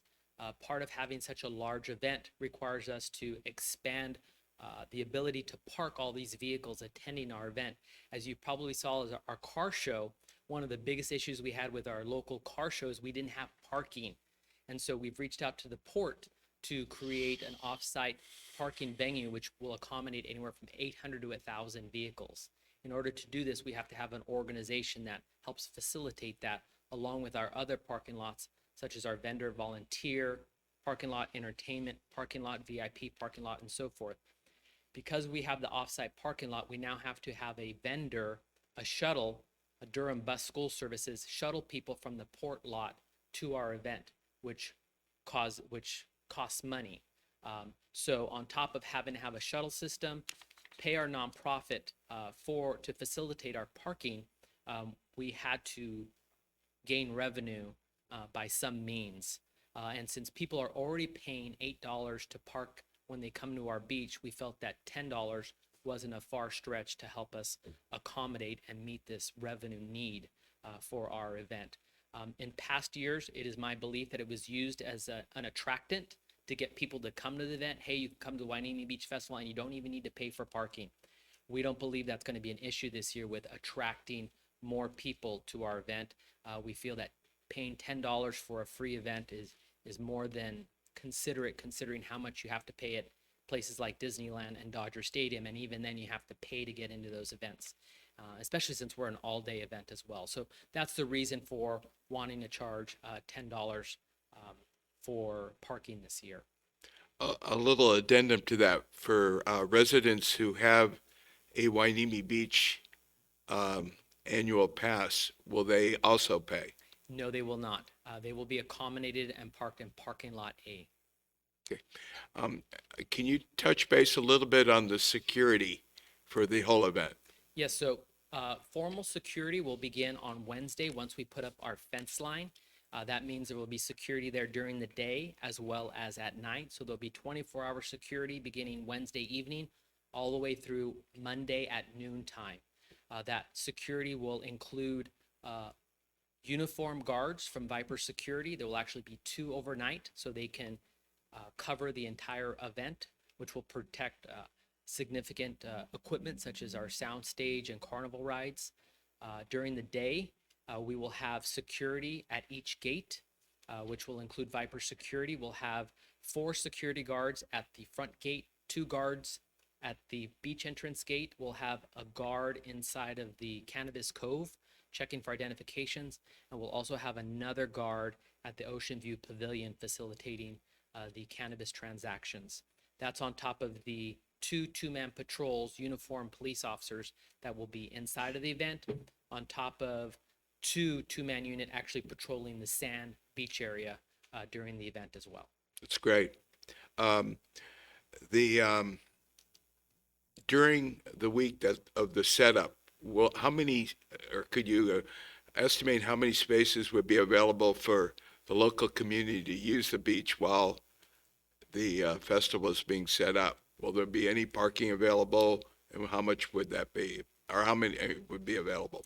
Yes, so parking lot A will still be available, not the pier parking lot because we're going to be using that as a production lot. Parking lot A, and I had it on one of the pictures up here, I think has just shy of 200 parking spaces. And then there's 300 parking spaces along Surfside Drive from Market Street all the way down to Surfside 3 as well as Ventura Road. So we'll be able to accommodate parking even though we're taking up parking lots B and C. And we see a greater attendance during the weekends than we do on the week, so we don't facilitate we don't think that's gonna create a big problem. One of the things I picked up was samples. What kind of samples would the cannabis be providing people that came by? When I say samples, they're display samples, so people can actually see the product, touch it, smell it, but the actual sale will occur at Ocean View Pavilion. So we won't have any issues with people using or actually taking product from the Cannabis Cove area. So nobody will getting free samples. No free samples actually in our Cannabis Cove. There may be samples. Well, actually, the BCC restricts any of our dispensaries from giving away free samples, or freebies is what they call them. Okay. And then just a logistics thing. I know you'll have 2 entertainment stages. Will there be any kind of coordination so that the sound of one doesn't offset the activity of the other? That's a good question. So we are going to actually have like offsetting schedules. So while the main stage is operating, when they're on break, the community stage will be operating. And they're at such a distance, we still believe, even if they're operating at the same time, just like we realized at the car show, we had a big sound stage in front of parking lot B, and you really couldn't hear it in parking lot C. In fact, thanks to David Doctor, who used his van to actually provide music in parking lot C because we didn't realize the sound wouldn't carry that far. So there'll be alternating schedules, and we don't believe that the distance is close enough for them to even interfere with each other. Okay. Thank you very much. Councilmember Hernandez. Councilmember Martinez. Will there be a Ferris wheel? Yes, there will be. And in fact, Marty Lieberman, he probably didn't want me to part him out. He's our festival director. He just had a nose procedure done. He didn't like the way his nose looked. So he's here to answer any Better than additional getting popped questions in the nose. that you might have that I couldn't answer. But thanks to Marty, who's got a great deal of experience with the Ventura County Fair. He's been with them for a very long time, as well as the California Strawberry Festival, and spent his early part of his career as the Los Angeles Times event coordinator when the Los Angeles Times existed in downtown Los Angeles in the early 90s. So he has a great deal of experience putting events together and garnering sponsorships. And I do have one more question. In terms of you had mentioned that you might be passing out some permits to some of the neighborhoods. How are you going to determine whether you're going to be giving out those permits or not? So based on the amount of energy, just based on social media, kind of the days leading up, based on people's responses, excitement about the event, what we may do is just as a preliminary type of step, just to make sure that if it does become a problem, we may issue parking permits ahead of time to the residents, and if they need to be exercised, they can immediately be exercised on Saturday and Sunday. We don't know if people are going to want to walk a quarter mile, half mile to not pay the $10. We've had that experience with the Strawberry Festival with College Park across the street. We've had to issue parking permits to all the residents on that side to prevent people from parking in the neighborhood, and it has worked. So we may end up doing the same thing for that area just north of the event. Okay. Thank you, Chief Salinas. Councilmember Hernandez has a question. Thank you, Mayor Grama. Thank you, Chief, for the presentation, and I do appreciate very much that you addressed the name change. I did have a couple of members of our community asked about the legacy of Tony Young and how it was, why we were not using that in the title of the beach festival. But I do appreciate the fact you are, the measures that you have taken to recognize a former council member. I'm hoping that that's satisfactory to the people who are asking about it, and appreciate the efforts in recognizing her, both on the stage and the website, and there was something else. We'll actually be recognizing her as an event, the very first thing we do. Very nice. To really kick off the event on that morning. I think that's a real good solution. Thank you. Yes, thank you. I have a couple questions. So in terms of the parking, I understand that the parking machines will be bagged, so they'll be taken out of service. No, the parking machines, because we're still going to charge for street parking, they will not be bagged. So if you're able to find a street parking spot, you'll only get charged the $8. But if you have to park in one of our general parking spots, you'll get charged 10. Okay, so what happens when the Surfside Drive fills up and individuals are coming down Ventura Road? Are you going to direct them? Absolutely. Direct them right to the port parking lot. They'll be directed to make a right-hand turn down Surfside, right to the port market, well, the Market Street entrance. Or if they're coming up Ventura Road or down Hueneme Road, they'll be directed westbound to Market Street. Has any consideration been made to charge for parking as the car's coming in, like the fair does? Because it just seems it might be quite of a hassle, if number one, the machine's not taking a credit card, or your bill's getting stuck in it, or it gets jammed, or. So we had some training today to address parking pay machine issues. So we will have myself included, as well as Deputy City Manager Peretz available to handle any parking machine issues, should any of them go down at any point during the event. So who's going to inform the patrons that, hey, you need to get a parking pass? Is there going to be a big sign saying, hey, you must pay for parking? Because I was under the impression that there was going to be controls put in, and that we'd be collecting the money as the cars are coming in. So if we do that, it creates a backup of traffic, because we would be filtering or screening every single car that came into the event. It's a lot Right. easier for us to screen them as they're coming into the parking lot. So that's why we're not charging separately the $10 fee for those parking on the street. It's just easier for us to allow them just to pay their $8 fee on the street. Right. I'm just a little concerned because in years past it was always free. So I'm a little concerned that some people may assume it's still free and park, and then will they end up with a ticket at the end of the day if they don't pay for parking? So then it goes from $8 to $53. So absolutely hear you. Every single piece of information we're putting out in terms of parking has a $10 parking fee on it. Our street banners that are going up this week, our web page, everything we put out says that parking will be $10. So we have to believe that a majority of our patrons visiting our event will actually take a look. Anything we put out on Facebook shows a $10 parking fee. Yeah, we might want to consider putting posters up along Surfside Drive, reminding people, hey, you must pay for parking. Absolutely. Because I would hate to see, well, you know what we hate to see. Sure. So how is the bus going to turn around? Good question. So the bus has plenty of room to turn around in the Port Market Street lot. They'll enter in the one entrance, just drive straight and then exit out. With us, they'll be making a U-turn on Surfside Drive right in front of parking lot A on the street side and swinging a U-turn right in front of Surfside 4. Will it be a 3-point turn or one solid turn? It'll probably be a 3-point turn. Actually, with the easement that's created by the driveway on Surfside 4, they may be able to just complete an entire U-turn in that area. But that's where the turnaround will be, because we want the drop-off to be as close to the event site as possible. Okay. And then I noticed on the bathrooms that I counted 25 out on Surfside Drive. Is that going to be accurate or? Yes. And then how many? And then I noticed you can put bathrooms in parking lot C. Yes, way in the back. One of the primary reasons why we have so many bathrooms is they have to be accessible to the porta potty truck. And so that kind of prevents us from scattering them all over the event, because that porta potty truck would have to drive in while the event is happening.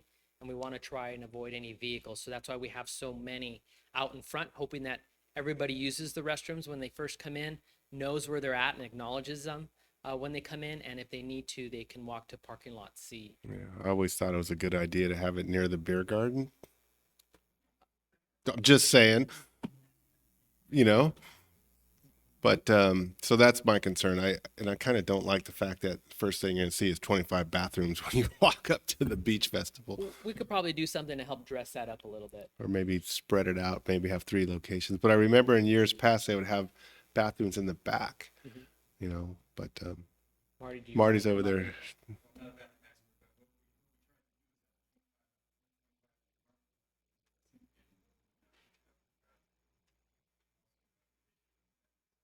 Yeah.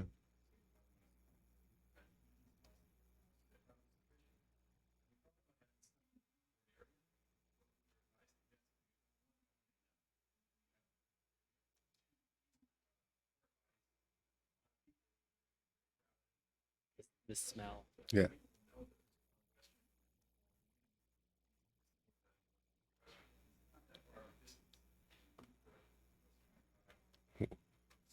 What about the beer garden?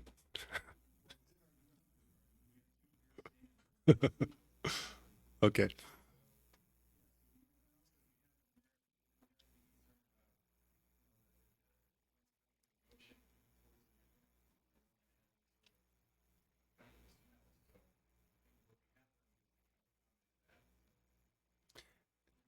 And then one last question, and is where is the chalk artist in comparison to the bathrooms?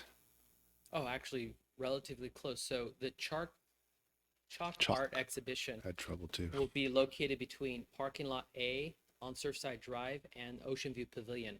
So when people are walking in from the parking lots, being dropped off from the shuttles, there'll actually be chalk art on both sides of the street, and people are going to be walking right down the middle, enjoying the chalk art on both sides. On the sidewalk. On the street. On On the the street. chalk art will be on the street. Actually on the street, on the blacktop. So it'll be to the left of Ocean View Pavilion and to the left of the 25 bathrooms. So So if you're facing Ocean View Pavilion, it'll be to the left of Ocean View Pavilion and to the right of parking lot A. and the bathrooms are going to be to On the the right. other side, yes. Okay. All right. Are there any other questions for Chief Salinas? Last chance. Okay, we are now going to go to public comments. And I have one public comment from Juliet Rodriguez, resident of Port Hueneme. She lives rather close to here too. Good evening. First, I do want to thank Tony Stewart and Chief Salinas for their efforts to bring back this festival that has been absent for some time. I was on a board of directors of a 97-year-old festival, and I know how much planning goes into putting it together, so thank you. I am actually standing in front of 4 out of 5 of the bravest people in Port Hueneme. People who gave up their privacy, their anonymity, and their time to actually take the seats that you sit in. So I thank you. And I also want to say that you're not alone, because you stand on the shoulders of so many people who have served before you. And it's looking back, you know, the nameplates might change, but what doesn't change is the ebb and flow of the finances of our city. And there have been councils where we are flush with money and you're looking at projects on where do we put this money into. And there have been councils who have been challenged with what cuts do we have to make and where are we going to get money to fund our budget. And, you know, when I was looking at this festival, which has its own history, I first started coming to Hueneme in 2004 and was aware of the festival and wondered where did it start and who was Tony Young. You know, later on when it was changed, I thought, who is this woman? So I've heard many stories, and our city is fairly young in terms of our council and in terms of our staffing and even in residents. I haven't been here that long, 11 years. So I thought, I'm going to try to find human history, someone that really knows about this festival and knows where it started and knows more about Tony Young. So I put on my little NCIS hat and I was late tonight in coming to this meeting because I thought, I am going to find this gentleman named Murray Rosenberg, because Murray was around at that time and he sat with Tony Young and he was involved in this festival, and I thought, I'm going to call him. So I think after 3 wrong calls, I finally got the right Murray Rosenberg, and I identified myself as someone who was not a reporter, and I wasn't selling him auto warranty insurance or anything, but I just had a few questions for him. And I said, tell me about the Hueneme Beach Festival, how it came to be, and why was it ever called the Tony Young Hueneme Beach Festival? And as I mentioned, the ebb and flow of finances for the city, there was a period in time where we had extra money. And that extra money came about because we had bus stops throughout the city that had advertising. So we had all this extra advertising revenue, and the council was thinking, what should we do with this extra money? And Tony Young said, I have an idea. Why don't we start a beach festival? And they all thought about it. And they thought, you know what, that sounds like a great idea. So the beach festival started. It was Tony Young's idea, and it went on. And then Tony Young she was also on our city council. She was mayor maybe 4 times. Murray said he served from 1996 to 2008. And he said, Tony Young was on the council before I ever got on council, and she was on it long after I left. So, I mean, that's roughly, if you do the numbers, maybe 20 years or so, this woman was on our city council. So while she was on city council, was diagnosed with cancer, and she did not live long, and we lost her. And so the council members that served with her thought, how could we honor her? What could we do?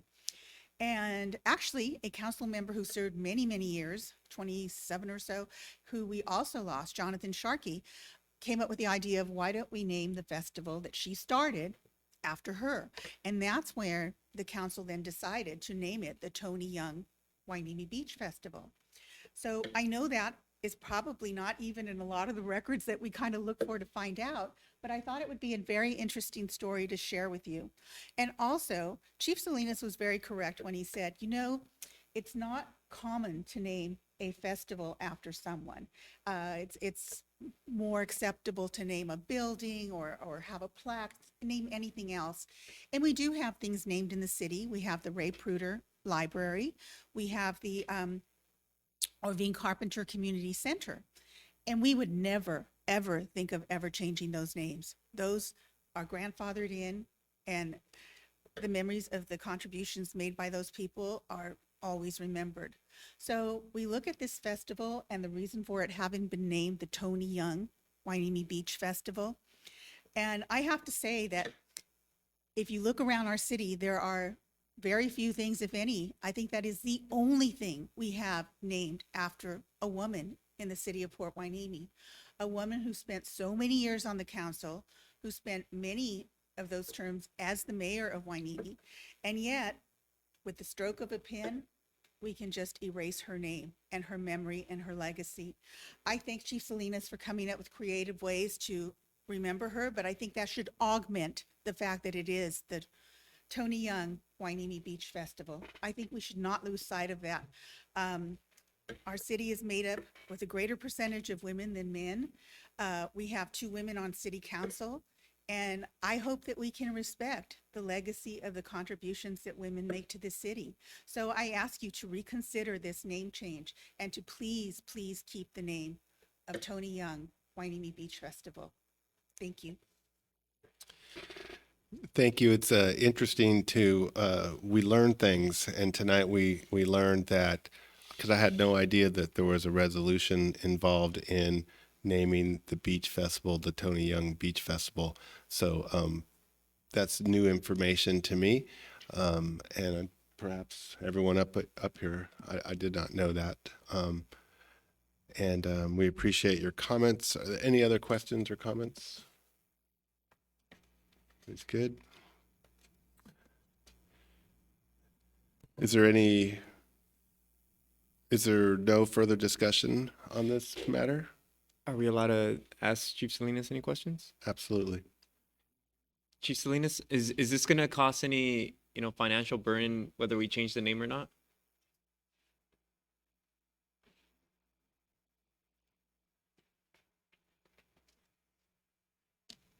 The answer to that question is no. That's correct, right, Marty? Yeah, there'll be no financial hit to the festival or the planning of this festival. If we do keep the name, we will have to make some digital modifications and at least come to an agreement that we can't change what's already been produced, but moving forward, we will stay with the recommendation of city council, whatever name they decide. But right now, if we change the name, it will not cost us any additional monies. And your opinion in terms of whether we should change it or not? I shared my opinion, and I think with this whole rebirthing of the event and new event, new site, new just environment, and really reaching out to countywide and statewide, my recommendation was to change it back to its original name. In order to basically attract more people? Yes, yes, and without actually leaving behind the legacy that Tony Young left by renaming the community stage, as well as maintaining the legacy page. And then I even liked her suggestion is maybe looking at other venues in the city to rename after Tony Young if that becomes an option. Thank you, Chief Salinas. Thank you. Thank you. If there is no further discussion, we'll close the public hearing at this time being 8:29 p.m. We have a recommendation to adopt a resolution of the City Council of the City of Port Hueneme deeming a temporary event exempt from California Environmental Quality Act, conditionally approving special use permit number 19-21, Hueneme Beach Festival, and renaming the event the Hueneme, there appears to be a typographical error here. Let me try again. I'm going to read it the way it is on my my agenda here. Okay. Conditionally approving special use permit number 19-21, Hueneme Beach Festival, and renaming the event the Hueneme Beach Festival, located at 550 East Surfside Drive and Surfside and Ocean View Drives, and authorize the Director of Community Development to file a notice of exemption for the project in accordance with provisions of the California Environmental Quality Act, CEQA. May I have a motion? I'll make a motion to approve. May I have a second? I'll second. All in favor, say aye. Aye. Aye. The motion carries. Correct? Do we need to do a roll call vote for a public hearing? Okay. Anytime interrupt me when I Thank you. make a mistake. was just about to. Thank you. Appreciate that. Councilmember Hernandez. Yes. Councilmember Martinez. Yes. Mayor Pro Tem Rollins. Yes. And Mayor Gama. Yes. And Councilmember Perez is absent for that vote for the record. Motion passes 4-1. Thank you. Business items, number 10, adoption of 2020 water shortage contingency plan and resolution. Will staff please present the report?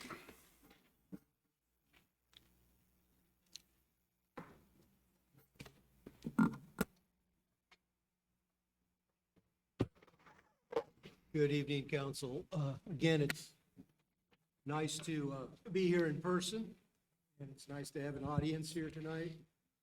Welcome back to citizens. This is the adoption of the 2020 Water Shortage Contingency Plan Resolution. The recommendation that the City Council adopt the attached 2020 Water Shortage Contingency Plan Resolution for management of the city water resources.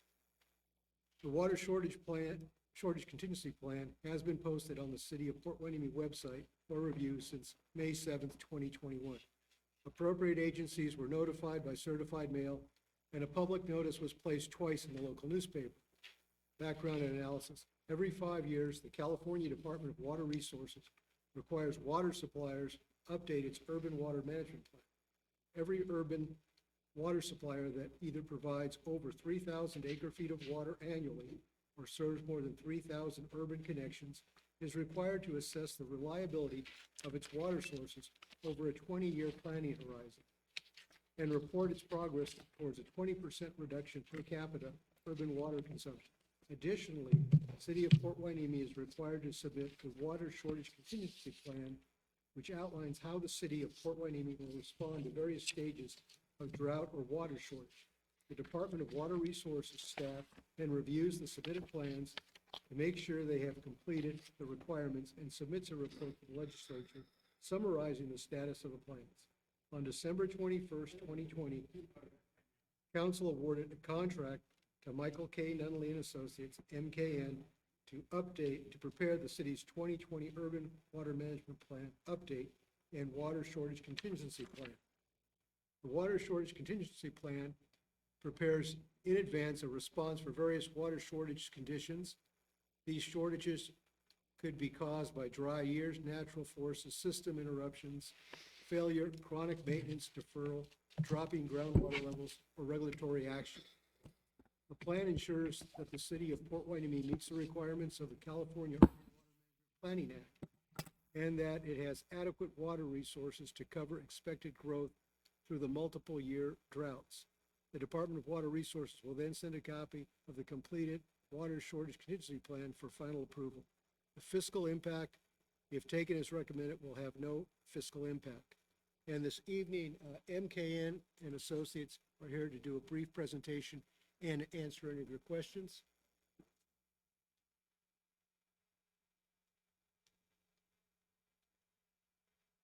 Good evening. My name is Becca Bagelski. I want to thank the City Council for having us this evening. As Don had mentioned, we are here to talk about the Water Shortage Contingency Plan as it relates to part of the Urban Water Management Plan update. I have Cindy Esparza here with me, who will be talking in detail about the plan. Good evening, council members. I'd like to thank you all for giving us the opportunity to present to all of you here tonight. So as we presented last month, every 5 years, the Urban Water Management Plan must be submitted to the Department of Water Resources.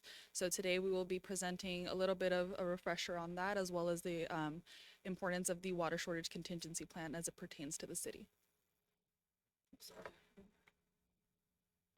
So a little bit of background and a refresher of the objectives of the Urban Water Management Plan. This document is used as a resource planning tool for cities in order to be able to assess their future population projections and make sure that they have adequate water supplies to meet these future demands that the city may have. Every 5 years, every supplier is required to submit this report to the state. And this year, as part of their update, the state is also requiring a water shortage contingency plan, which is a part of the urban water management plan. However, the state is requiring it be adopted as a separate standalone document as well. So a bit about the water shortage contingency plan. As I mentioned earlier, this is a separate standalone document that the city has the right to amend and implicate as they see fit once water shortage conditions are evaluated as stated in the plan. So the state requires that 6 standard water shortage levels be distinguished from normal to dry water reliability in order to assess any water shortage emergencies that the city may see. In accordance with the California Water Code 10632, which is part of the update for this 2020 plan, the state is also requiring every supplier to also conduct an annual water supply assessment. This assessment will begin starting next year, July of 2022, and every supplier must submit this report to the state. Currently, the guidebook for this specific report is not out yet, so we don't know the exact guidelines and components that will be required. However, we do envision that it's something very similar to this water shortage contingency plan where the city is evaluating their water sources and any other future projects, population projections, or anything else that they see that could affect this. So going into a timeline that we have prepared for the city, this is kind of what we look at events currently in place and leading up to that first deadline of next year for July 2021. So these are some of the steps that we recommend the city start to take place in order to be able to meet that deadline for that first milestone next year.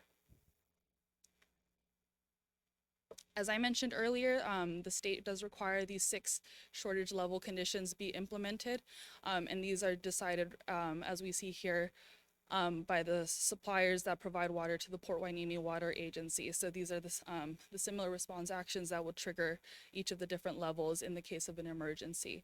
Because Port Hueneme Water Agency receives its water from United Water Conservation District as well as Callegas, they are the ones that are kind of controlling when these demand management measures come into place. So as we can see here, each of these demand reduction measures are associated with a stage level. So as we can see here, some of them repeat. It's kind of obvious if we're in a stage 1 versus a stage 6. At any point of this, we might start, encouraging customers to water their lawns less frequently, control the amount of times that they wash their cars or where they wash their cars. It'd be great if, they could wash them on more pervious surfaces. However, these demand reductions are outlined here on this table as well as in the report. In addition, the report does outline the different communication protocols the city would take place in the case of a water shortage emergency in order to let its customers know that these conservation measures are in place and that all citizens need to abide by them. So with that, we'd like to open up with any questions and discussions that the council members may have or the public on the water shortage contingency plan. Once again, we thank you all for the opportunity to speak here on behalf of MCAIM tonight. So we'd like to open up the floor for any questions. Any questions? Councilmember Hernandez? Hi again. So at the water meeting, the Port Hueneme Water Agency meeting earlier, we postponed the adoption of this resolution because the copy of the plan wasn't the right one for PHWA, but we have the right one now for the city. Is that correct? Correct, yes. Okay. And I think Councilman Jarrett had not had a chance to review the plan as well. Okay. Okay, thanks. I wanted to know, there used to be a WaterWise program in the city, and I don't know that we have that anymore. I don't think we do. But why isn't a WaterWise program where we encourage or provide incentives for people to use drought-resistant plants in their landscaping? Why is that not part of this plan?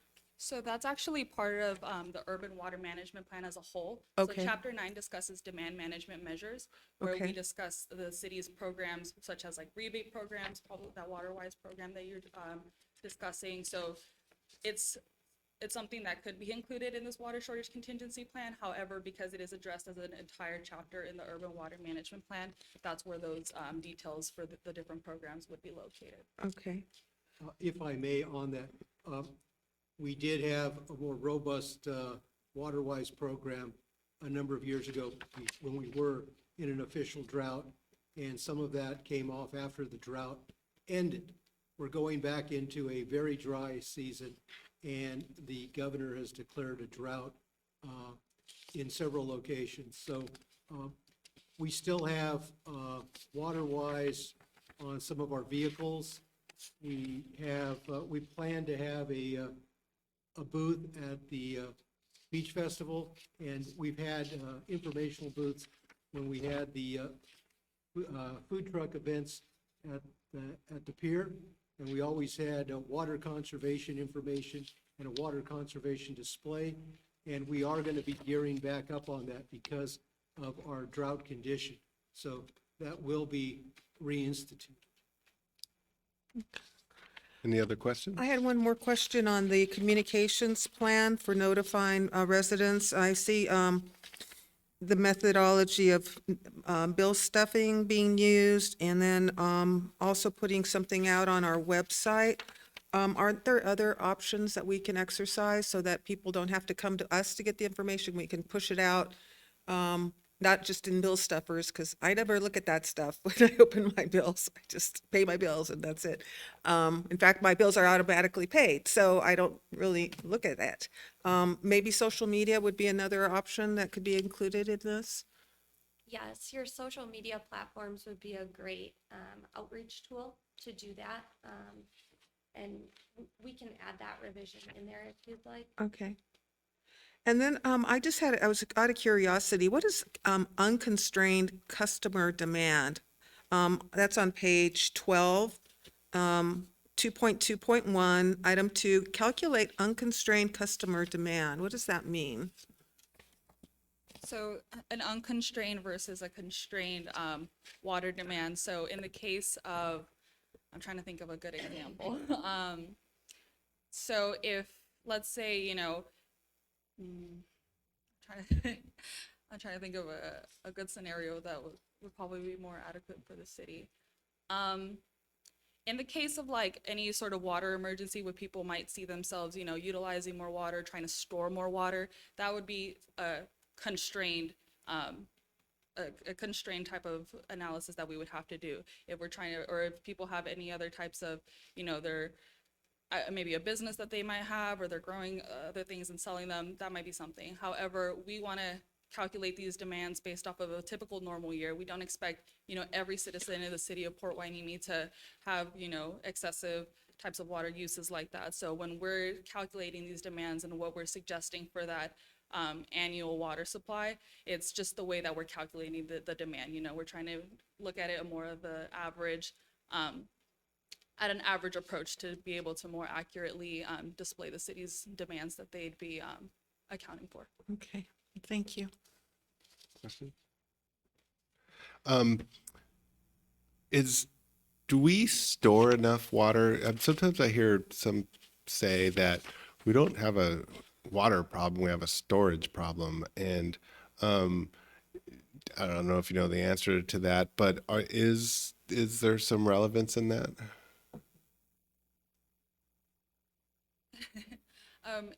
Yeah, some communities do choose to store their water, and they'll, have more infrastructure in place for that, such as water tanks or things of that nature. However, it is really up to the city and what they would see fit for their type of system. If sometimes, and for other municipalities that we've done this for, if they're not pumping their entire groundwater allocation, technically that basin is their storage in a way.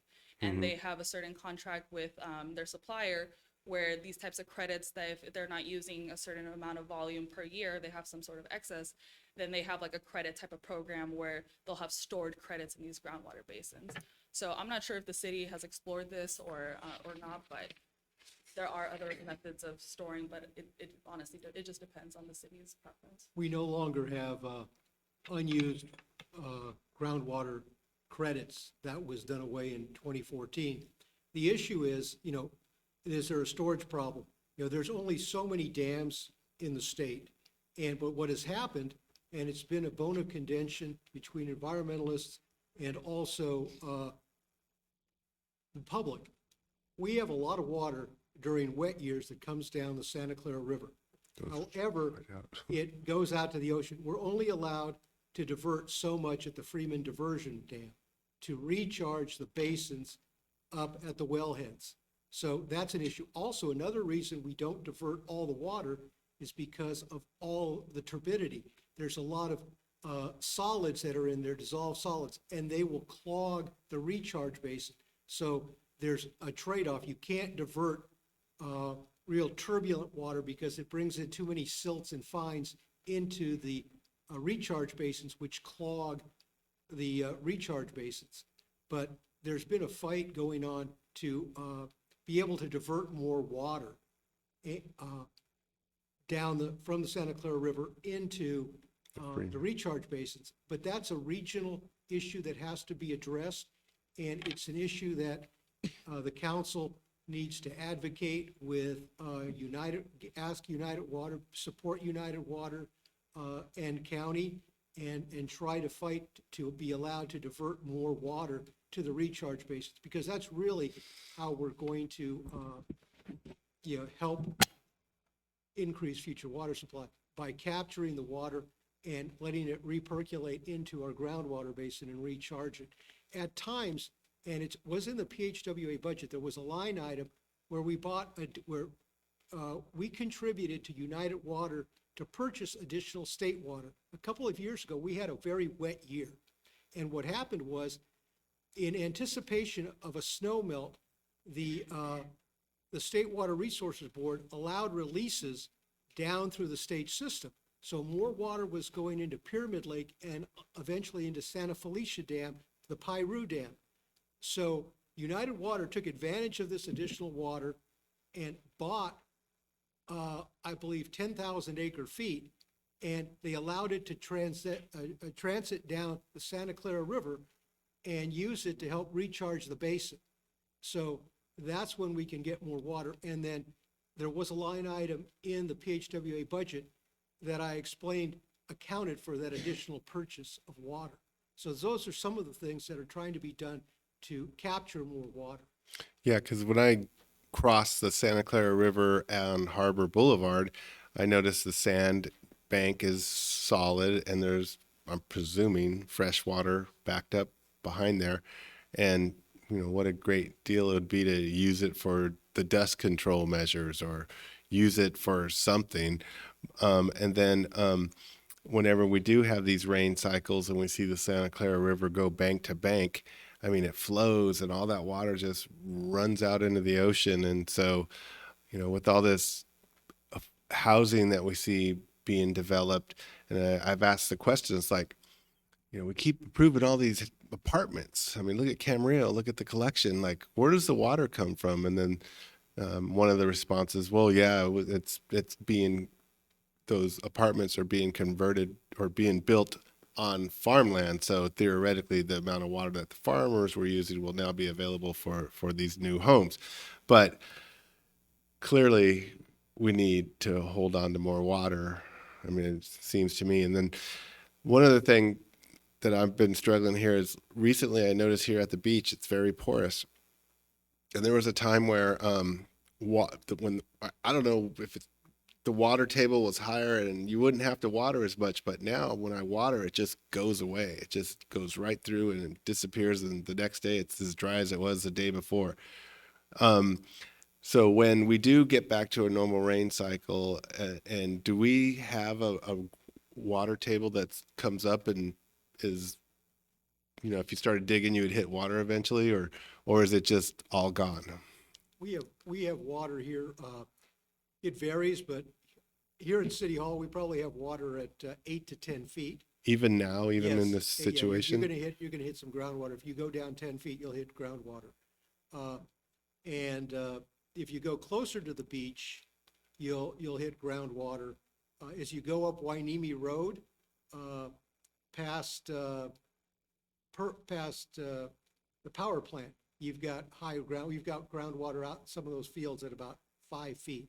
So, and some of it actually is tidal influence. So there's some areas that actually, when there's a high tide, the groundwater will come up slightly. Is it salt It's a water? brackish water. Right.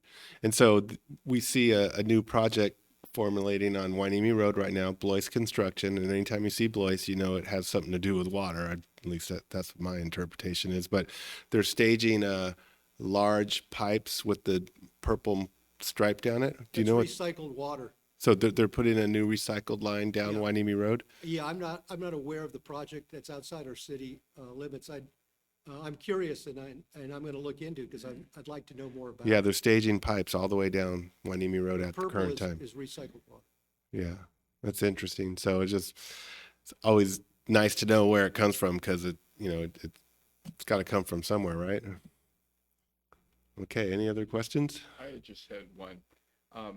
At the different levels of reduction you have down there, enforcement kicks in.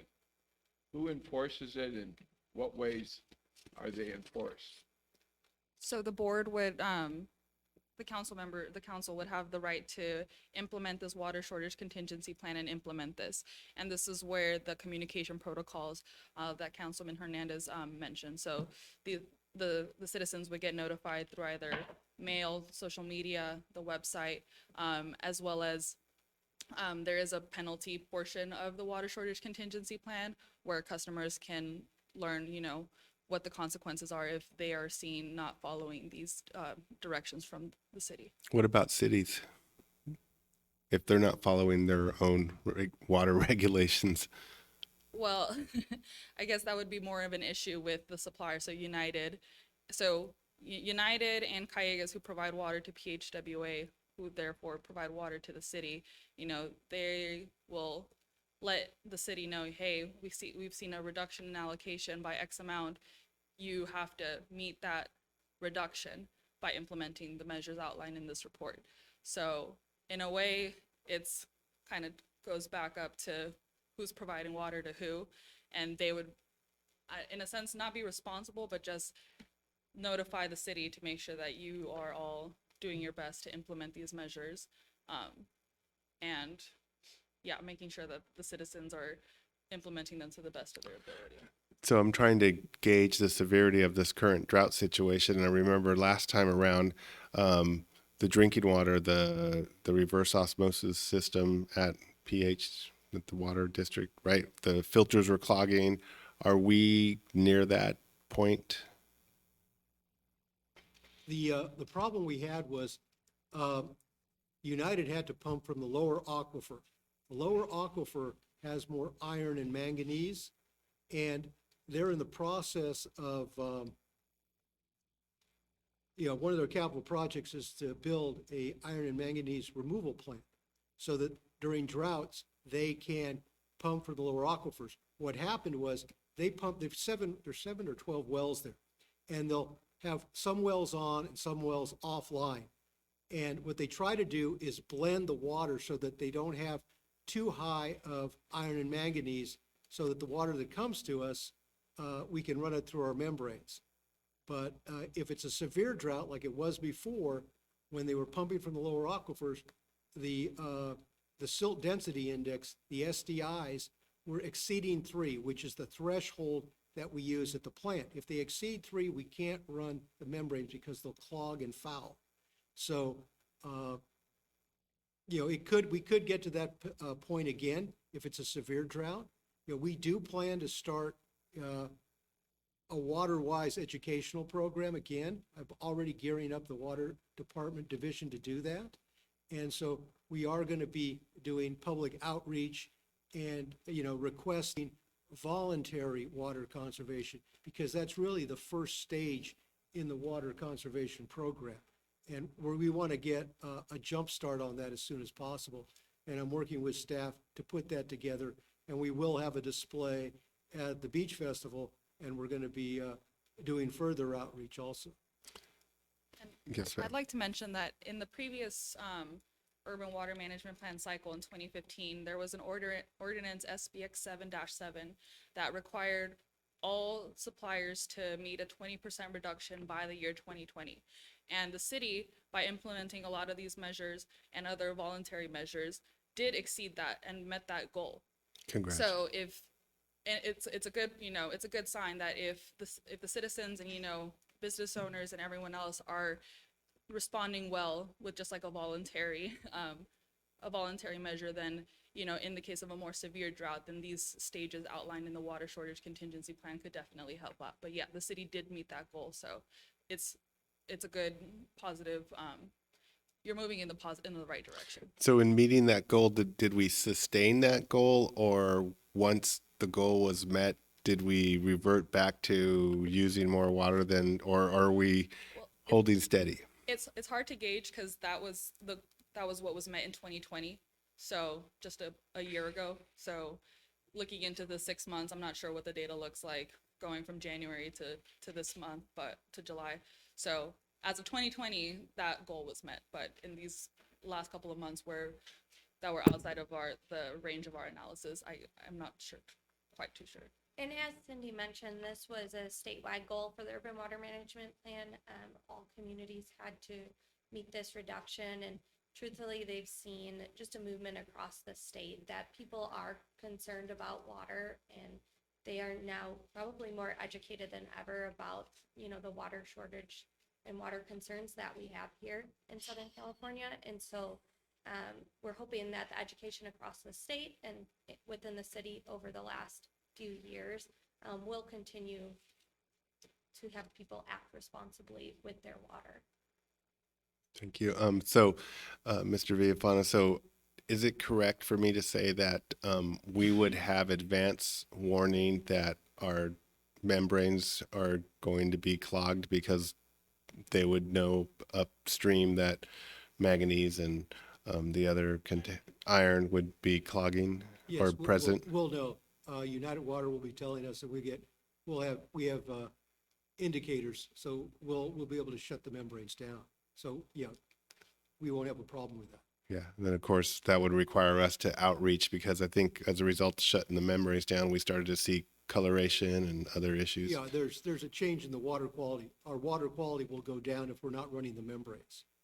Some of the things that we'll be going back to are things like restaurants not giving water out to customers unless it's on request, those type of things, all voluntary things that were done in the past. Those are things that, we will be looking back into and gearing up and getting those type of things. And also, since the last, cycles of drought, the building codes have changed. You can use the plumbing code change to allow the use of gray water, which is water that is not in contact with human waste. So like water from your bathtub, you can use it on your lawn, those type of things. And those are educational things that the Water Division will be putting out. And, we hope to have something on social media. So we are gearing up to provide education so that people can maximize the use of the water that they do have. And that's where we're headed. Stop taking showers, take a bath, and then siphon the water out of your bathtub to the garden. That sounds like a really good plan. Go ahead. As part of the WaterWise education program that I see us moving to, again, I would encourage staff to look into the possibility of developing demonstration gardens in city property where xeriscaping is done, so that we can show the community how xeriscaping can be done attractively and also saving water. And I know that it may not have it out here in Ventura County, but I know LA Department of Water and Power had programs where they had grants where local homes could get grants to convert their grass lawns into xeriscape type gardening that required less water and still were quite attractive. So I would encourage staff to kind of look into that possibility, look at the various different city features, city facilities that we do have, and look into that possibility. Any other questions? Thank you very much for your presentation. I will now ask for a motion. Second. Madam Clerk, will you please take a roll call vote? Yes, sir, I will. Councilmember Hernandez? Mayor Pro Tem Rollins? Yes. Councilmember Martinez? Yes. Mayor Gama? Yes. And Councilmember Perez is still absent for the record. Okay, moving on to item 11. Adopt amended cannabis implementing resolution. Who will be presenting on this? Mayor Gama, I will be presenting on this. Thank you. Good evening, Mayor Gama and honorable council members. As many of you probably remember, last month, June 21st, the council directed staff to amend the cannabis ordinance in order to institute caps of cannabis dispensaries.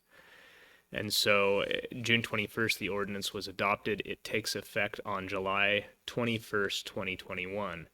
As part of our comprehensive, or as part of our discussion regarding the cannabis ordinance, I informed council that prior to the ordinance's effective date, we would need to be bringing forth an implementing resolution amendment. And this is that amendment. Section 2 of the amended implementing resolution really drives into tying the revisions to the cannabis ordinance to the implementing resolution. The problem with the implementing resolution is that it has undergone 3 or 4 amendments over the time, from when the city started as medicinal cannabis only, and then moved on to commercial cannabis only, and then there were further development agreement review processes that needed to be added to it. And so it ended up taking on kind of a Frankenstein-esque appearance, if you will. And as a result, certain cleanup and housekeeping issues were necessary. Among those were Section 2B clarifies submittal requirements, changes a little bit of the language around to make it more of a plain language document, leaves some of the guesswork out of it. In addition, Section 2E provides additional requirements for transactions that were never really contemplated. So like the sale of a cannabis enterprise, or a transfer in interest, or transfer of a commercial business license, or something of that nature. And so the implementing resolution needed to be amended in order to entertain some of these things that we didn't anticipate 5 years ago to go along with the new cannabis ordinance. And in addition, Section 4 provides conditions precedent, as it were, for the operation of a cannabis business. If you read through some of the older documents, you could have understood that a certificate of approval was the final step in getting your cannabis license, which is not the case. That's really one of the first steps. And from there, we also need conditional use permits in most cases, development agreements in most cases, all the way through a certificate of occupancy prior to any business operation. And so Section 4 of this implementing resolution really drives that point home. And so the vast majority of this is simply alignment with the new cannabis ordinance, as well as housekeeping measures and clarification of what exactly needs to transpire before a new cannabis business may open. And with that, I can take any questions. Any questions for City Attorney Spalding? Just move approval. I have a question. Mr. Spalding, have there been any transfers taking place up until this point?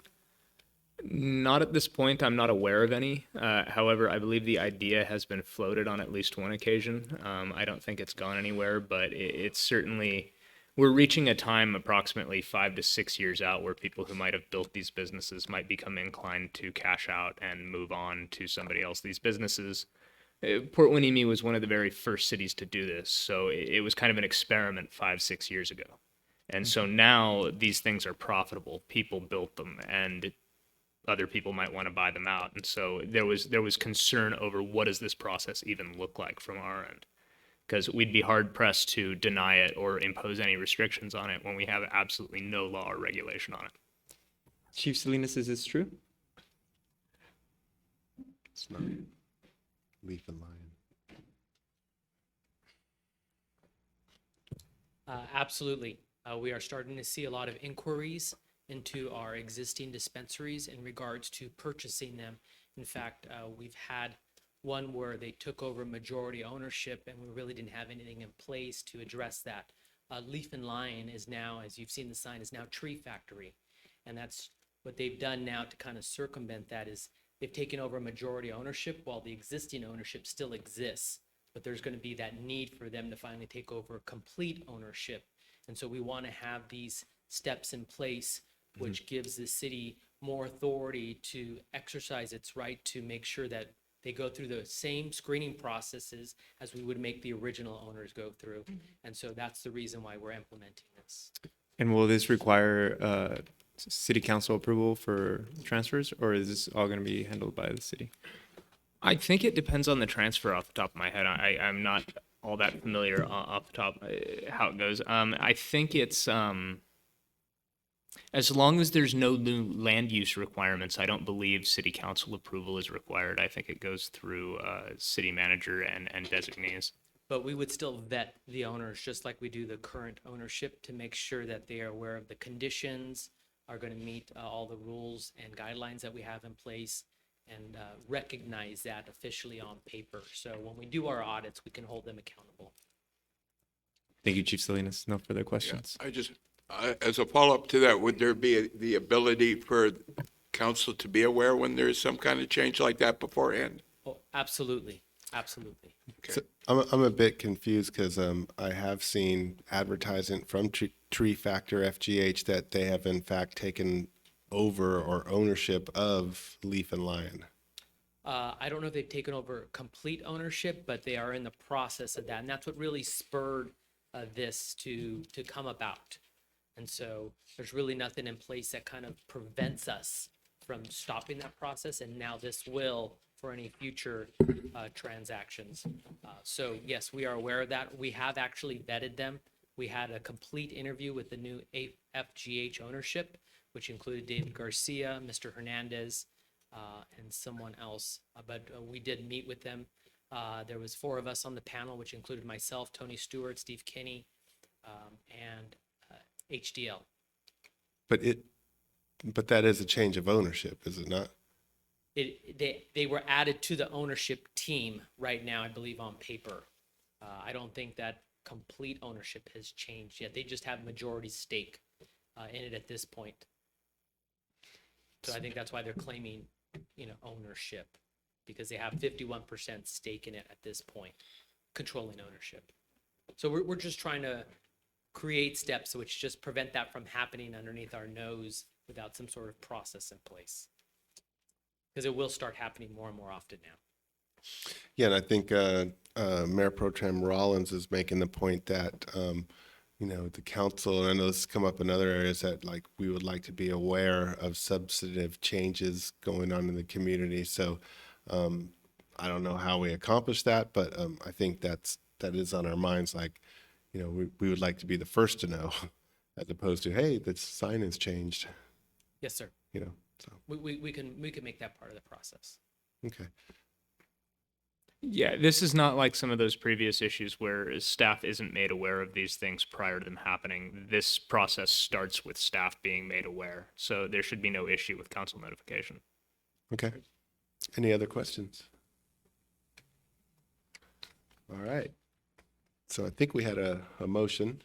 Did we get a second? Second. There it is. And the instructions say roll call vote, so I'm going to defer to Madam Clerk. Councilmember Hernandez, Yes. Councilmember Martinez, Yes. Mayor Pro Tem Rollins, Yes. and Mayor Gama. Yes. Motion passes with Councilmember Perez still absent for the record.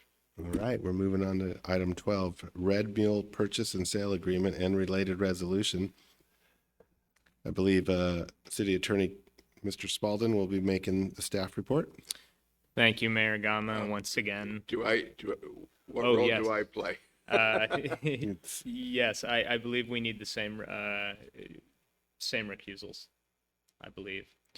Do I need to go awake or do I just keep my mouth shut? For this one being a business item, you would need to state your conflict accurately under the Political Reform Act, and then you would need to exit the room and not participate. Very well. I want to recuse myself because I live within the amount of footage necessary that it would be a conflict of interest. I'm not sure what that is anymore. It depends. It's definitely a conflict within 500 feet, and it's very likely a conflict within 1,000. After 1,000 feet, it might not be a conflict unless somebody can prove it was. Okay, so I'm within that 1,000-foot range. Right. And I will also like to recuse myself. I believe I have reasonable foreseeable material financial conflict with respect to a potential business venture. Okay, and there's some snacks in the back for you. We'll be quick, though.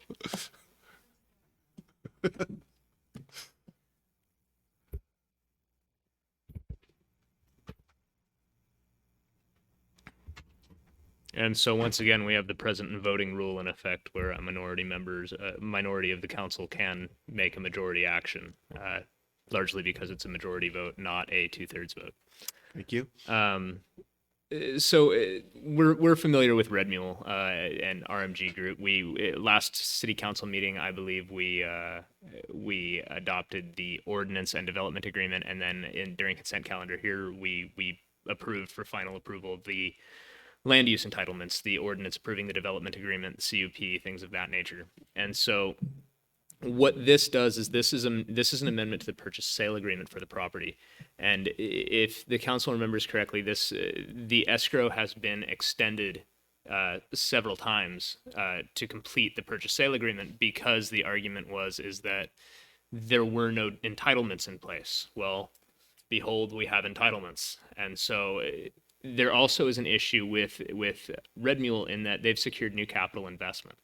The new capital investment is subject to a 1031 exchange, so they have an obligation to avoid capital gains by encumbering these funds as quickly as possible.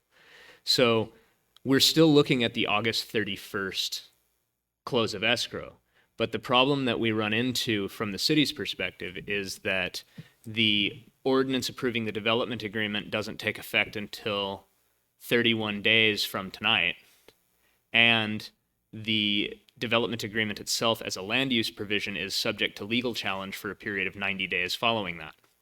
So close of escrow quickly under this time frame can be somewhat risky. Not that we're expecting legal challenges or anything like that, but the fact is the city doesn't want to close. I don't want to close escrow with these things outstanding. So what this agreement really does is this agreement requires Red Mule to indemnify the city.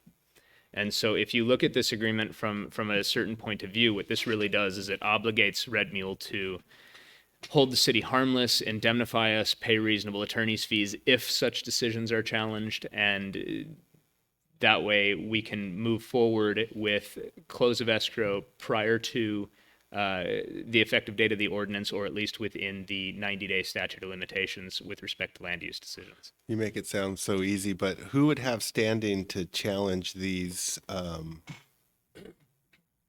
agreements or sales agreement?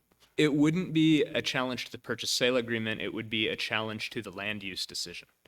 And theoretically, it would be somebody who suffered injury in fact as a result of a development agreement. It would be hard to speculate right now who that is, and I don't want to project my own thoughts publicly. I don't think it's a wise thing to discuss publicly from my point of view. But theoretically, it would be somebody who is standing, which means they'd have to demonstrate injury in fact. With respect to challenging the purchase sale agreement, this agreement itself is not subject to challenge. The only problem is that the land use entitlements themselves could become subject to challenge, as well as the development agreement could become subject to challenge, although I don't believe we've had a single one challenged. It's just typically we have a close of escrow that is beyond that period so that we know for a certainty by 90 days that that's not going to be challenged. Here, we're going to actually transfer the property prior to that point where we would absolutely know it's not going to be challenged. And in return for that consideration, I am requiring Red Mule to indemnify the city in order to expedite this. Are they okay with that? Yes, absolutely. So They've already signed the agreements. Okay. They were the things that were, I use the entitlements loosely to describe any land use regulations. So for example, the conditional use permit, the development agreement that was adopted by ordinance in the consent calendar earlier today, those would be collectively referred to as entitlements.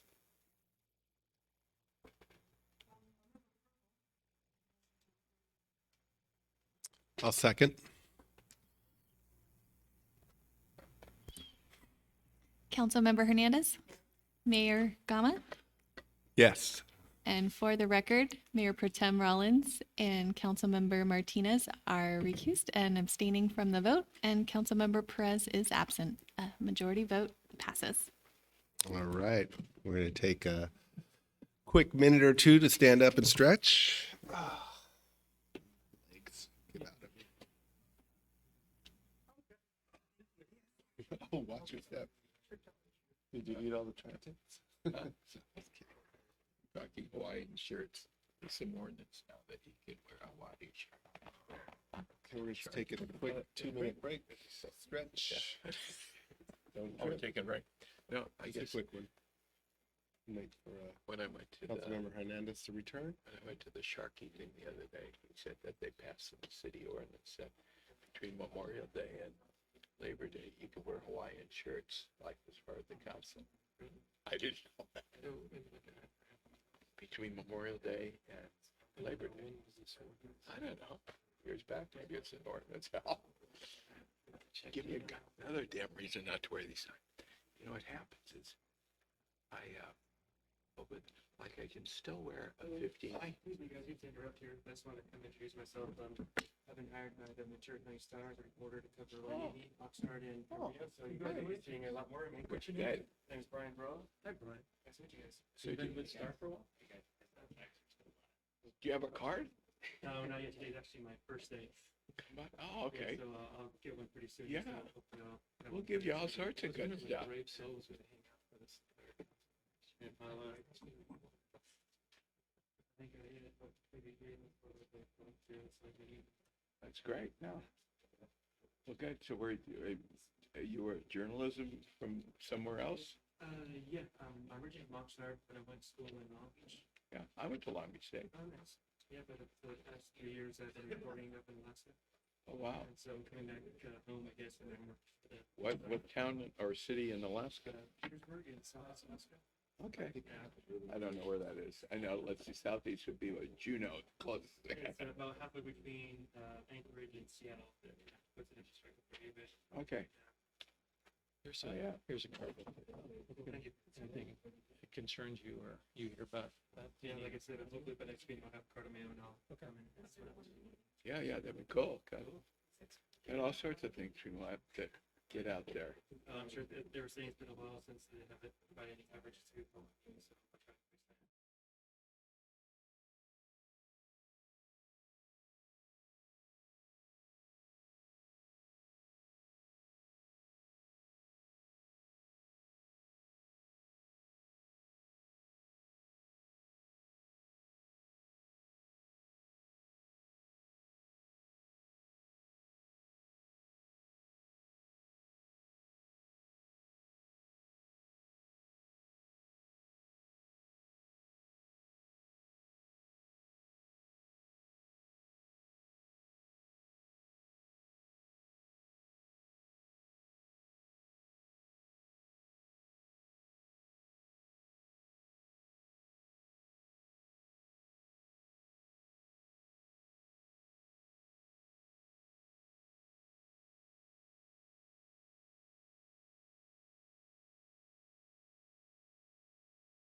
Okay, we are back in session.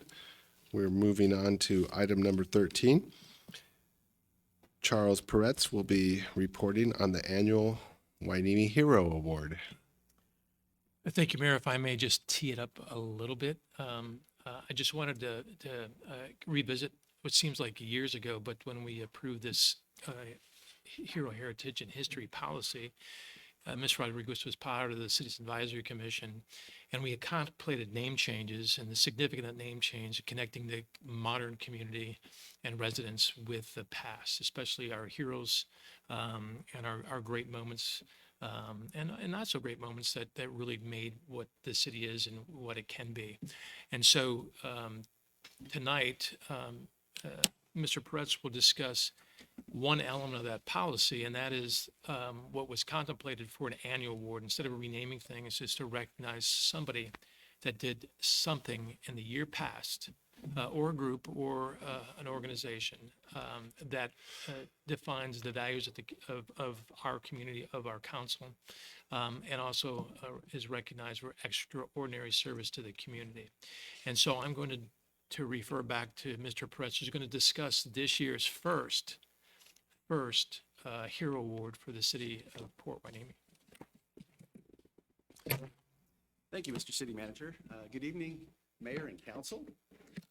So as the city manager referenced, it seems like quite a long time ago. It was actually December 7th of last year that the council approved the Heroes, History, and Heritage Policy. And again, as was just referenced, one of the sections, Section 5 of the policy, provides the process for recognizing extraordinary community service through the annual Wainimi Hero Award. A call for nominations for that award was placed on the city's Facebook page, which has approximately 2,700 followers. We received one nomination. That nomination was to recognize the Friends of Ormond Beach. A little bit about the group. Their volunteer efforts in the field of environmental stewardship align with the stated recognition criteria in the policy, and their ongoing activities throughout the evaluation period qualify them for consideration of this award. The Friends of Ormond Beach have advocated for environmental protection and education through radio programs and organizational newsletters. They've also partnered with key stakeholders to facilitate environmental protection and education. Key stakeholders include the Audubon Society, the Surfrider Foundation, as well as the cities of Oxnard and Port Hueneme. Their efforts have increased volunteer efforts in the preservation of the Ormond Lagoon and adjacent areas, which benefit both the cities of Oxnard and Port Hueneme. Per the process established in the policy, the nomination was first vetted and reviewed by the Recreation and Community Services Manager. It was then forwarded to the Deputy City Manager for review and presented to the Citizen Advisory Commission. That happened last Tuesday, where the commission reviewed and unanimously supported a recommendation to the City Council to support the nomination to recognize the Friends of Ormond Beach as the 2021 Wainimi Hero Award recipient. Thank you, Charles. And I do want to give a little more background is that there are several more names to be added to the list because I was scrambling to try to get this submission in on time and I overlooked some people. But I think we all remember 2 years ago what was going on the beach, and it was quite horrific. And action started to happen after that unfortunate incident where a dog named Sophie was kicked high into the air, and that's when momentum really started coming together, and the coalition built, and the efforts have been continuing to take care of the environment where Wainimi Beach meets Ormond Beach. Friends of Ormond Beach were born as a result of those negative activities that were going on that we all witnessed. And a lot has happened since then. And a lot of us feel like because of our efforts, and that year in particular, we had 400 people show up to our California coastal cleanup in September of 2019, I believe. And it appears that it's catching on in and around the community. We got other groups forming. We got volunteer groups kicking up in Oxnard. We got people that are taking their own buckets and picking up trash. And so the idea behind this recognition is not necessarily the people, but the movement that we've started. And for that, I think we all could be very grateful. And it's just really nice to see the good things that could come as a result of people getting involved. So thank you. Any questions or comments? None of this, it may be a side note, but I'm sorry, it may be a side note, but part of that program, weren't there some other, not for, weren't there some people that were nominated for, I don't know, a plaque or something? Is this part of this program or not? So the form that the recognition would take is that the recipient of the Wainimi Hero Award would be recognized at the Wainimi Beach Festival. Their name would also be inscribed on a plaque, and that we would also have a picture of the nominee framed and put in City Hall. Okay. But I think Rich is also talking about the process to recognize other people in the community. We just went to the memorial for John Sharkey yesterday, and there's some momentum building to name. The larger policy does provide for naming, renaming, and recognitions of individuals through memorials and monuments and such. That's not specific to the annual Wainimi Hero Award, but Okay. the policy at the larger scale does provide opportunities for that. Is it, I would add one important distinction. What was contemplated in the policy was because there was no Wainimi Beach Festival for the past 5 years, that we would also grandfather nominees for each year backwards 5 years. So we still have 5 open opportunities to recognize somebody going forward. but there's kind of two distinct awards per se, or recognitions. There's this annual award, and then there's the other more permanent award, or how, or is that, if you could kind of refresh me as to what that's considered. The policy document kind of separates into renaming buildings, facilities, plots, things of that nature, and events. It would consider, Tony Young, the naming would be one of those things that would fall under this policy, which provides processes and criteria going forward for each one of these types of recognition and memorializations of past contributors to our city. But it also looks at this Hero Award as an annual thing. And it also looks at creating new memorials for a variety of different and public art and things of that nature too. So it's a fairly wide policy, really to enhance the memory and recognition of all the contributions that have come together in the past to make what our city is today. Okay. Now, this award is going to the organization, not the individual members, right? That is correct. And is this 501c3? Are they a nonprofit? Well, and they don't have to be, right?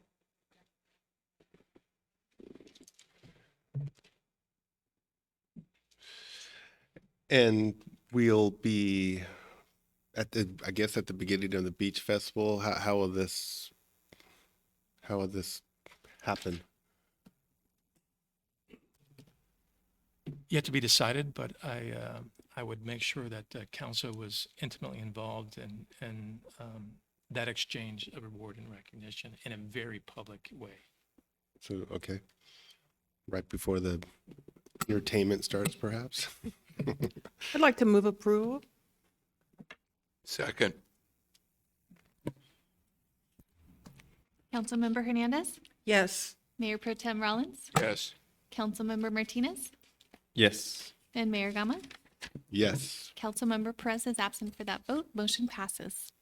Okay, we're moving on to city manager comments and reports. City Manager Connors, will you please provide any reports or comments you have for the council? Thank you, Mary. Today is a significant day because it is one of the days through the opening of City Hall and the return to in-person live council meetings that, and from our perspective, technically ended our pandemic environment for the city. And that period of time will be a significant history marker for our ancestors going forward too. So it was a great event today. We opened City Hall after a remodel, and a significant number of capital projects that occurred throughout the the past year and a half while the pandemic was raging, and we were trying to figure out ways how to help our community. So I want to congratulate and thank all the folks from the city staff that made all of these things possible and allowed us to be here today and clean out this council chamber so that we could have live meetings again. I also want to share that we are in the final stages of our budget for 22-23.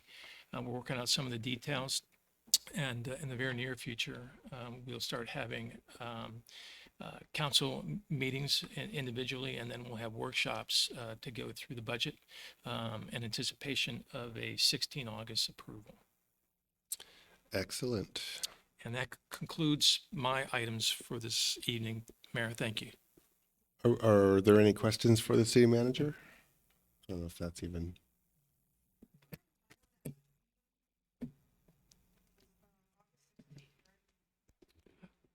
I will defer to our city clerk who's organizing those meetings. Let me check my calendar. Aren't there 2 dates, the 9th and the 16th? So August 9th is the city council budget workshop, and that will be from 10 to 12. And August the 9th. budget adoption is scheduled that. currently for August 16th from 3 to 4 o'clock. Yeah, Both of those will be Zoom-based meetings. Yes, And did ma'am. you say 9 a.m. or 10 a.m.? That was 10 a.m. for the Okay, workshop. Yes, Cool, sir. I got it. Got it on my calendar already. And the 16th, 3 p.m. All right. I do. I think it's already on. Mine's not syncing. I have Gmail calendar. It doesn't sync with the Outlook. So I'd be happy to forward that. thank you. I appreciate it. My pleasure. God knows I need it. We all need the help of our city clerk.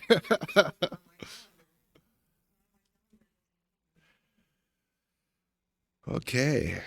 Any other questions, comments for City Manager Connors? Okay, we're now moving on to council members' reports and comments. Who would like to go first? You're looking right at me. Okay.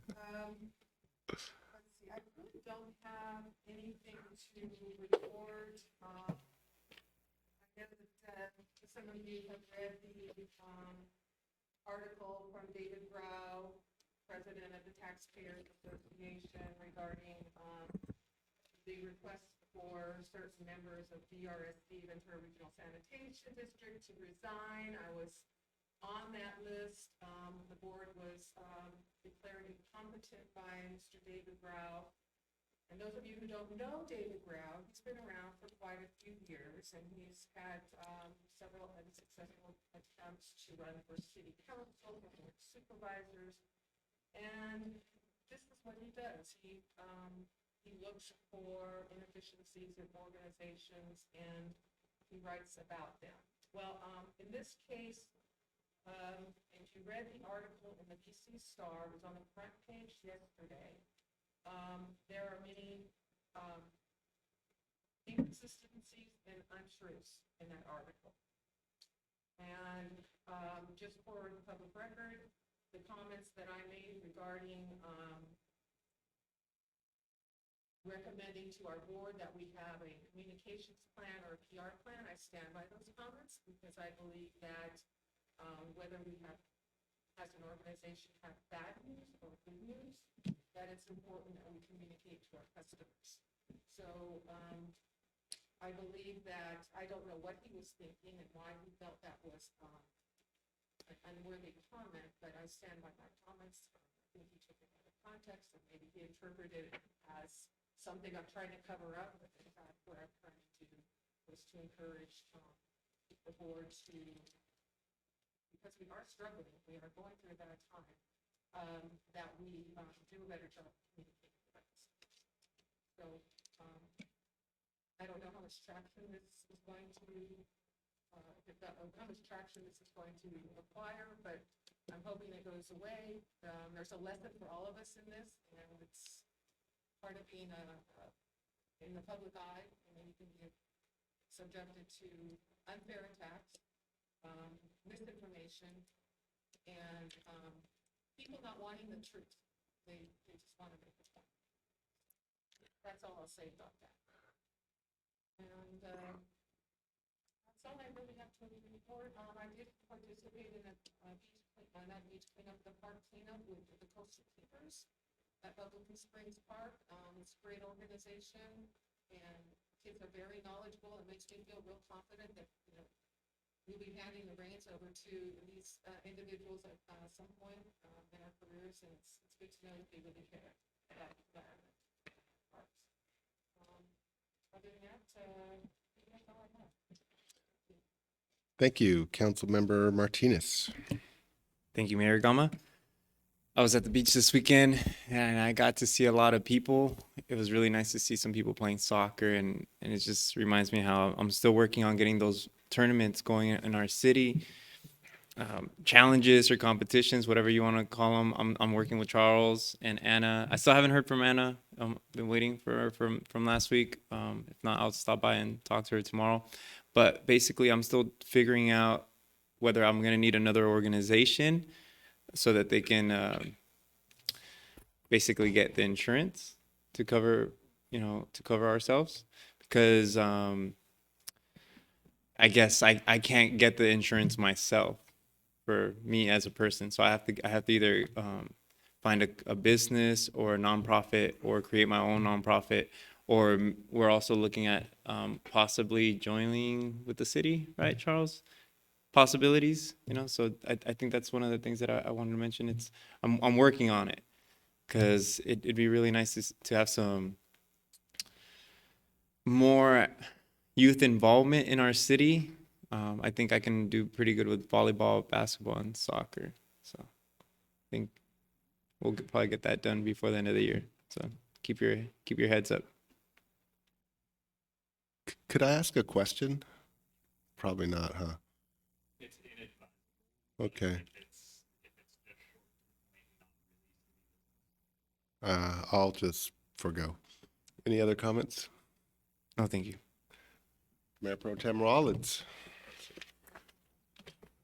Last week I was at as your rep for the Ventura County Air Pollution Board, and I learned some interesting things that they are doing as part of the budget. They're developing this, for lack of a better word, an infrared detector that can detect whether there's odors, even if you can smell an odor, but the typical types of detectors aren't able to detect it. They can actually have an infrared scanner, and they're going to be locating it.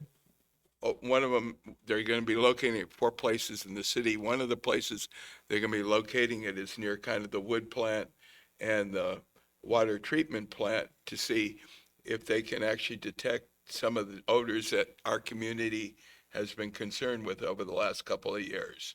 And then they'll be able to detect what those odors are. And it's very high tech, but I think these pieces of equipment are in the hundreds of thousands of dollars, but they got a grant and they're going to be doing it 4 places in the community. So that's kind of uplifting. I also got that a lot of this, some of the cities have applied for this grant that allows for both residents and companies to trade in their blowers, their leaf blowers. You can trade them in, and you can get electric blowers. And not only are the electric blowers, they're not completely silent, they lessen the sound pollution, but also they're emission free, no thing. And I think Ojai and Oxnard, so I would like staff to perhaps look into applying for these grants. not only for our stuff, but then, our citizens and stuff who have those blowers could actually trade them in. So it's kind of and it's a fairly hefty grant, and a couple, I know the city councilman from Ojai said they've been operating that for a couple of years. And so it's a win-win thing. They'll be able to turn their things in and get electric blowers. So that's a neat thing. The other thing is they've increased the grants now so that cities can now apply for more electric chargers at at local businesses and stuff like that. So we can actually put electric chargers at local, I'm thinking like at the local parking lot, like where Ralph's is or something like that. And we'll be able to apply for those and get them installed there. And it's part of our strategic initiative as far as moving forward to get, energy efficient, high-tech city type things out there. So that's something that I'd like us to look into. And then finally, I think I was also at the Ventura County Transportation and Gold Coast, and they have a program where if you're working late at night and for some reason you missed the bus, they have a bus program where they have a program where they will pick you up and bring you back home safely, so you're not stuck out in the middle of a bus stop not being able to get home because you had to work late. And so that's a grant program that they've initiated.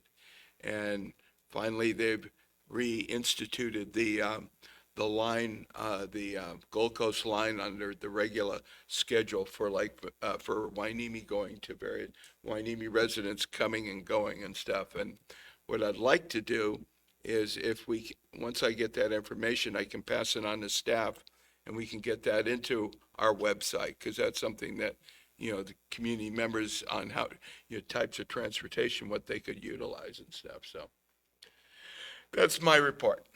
Thank you. Just for the record, I use a electric blower every Saturday when we blow off the Alaska 261 Memorial.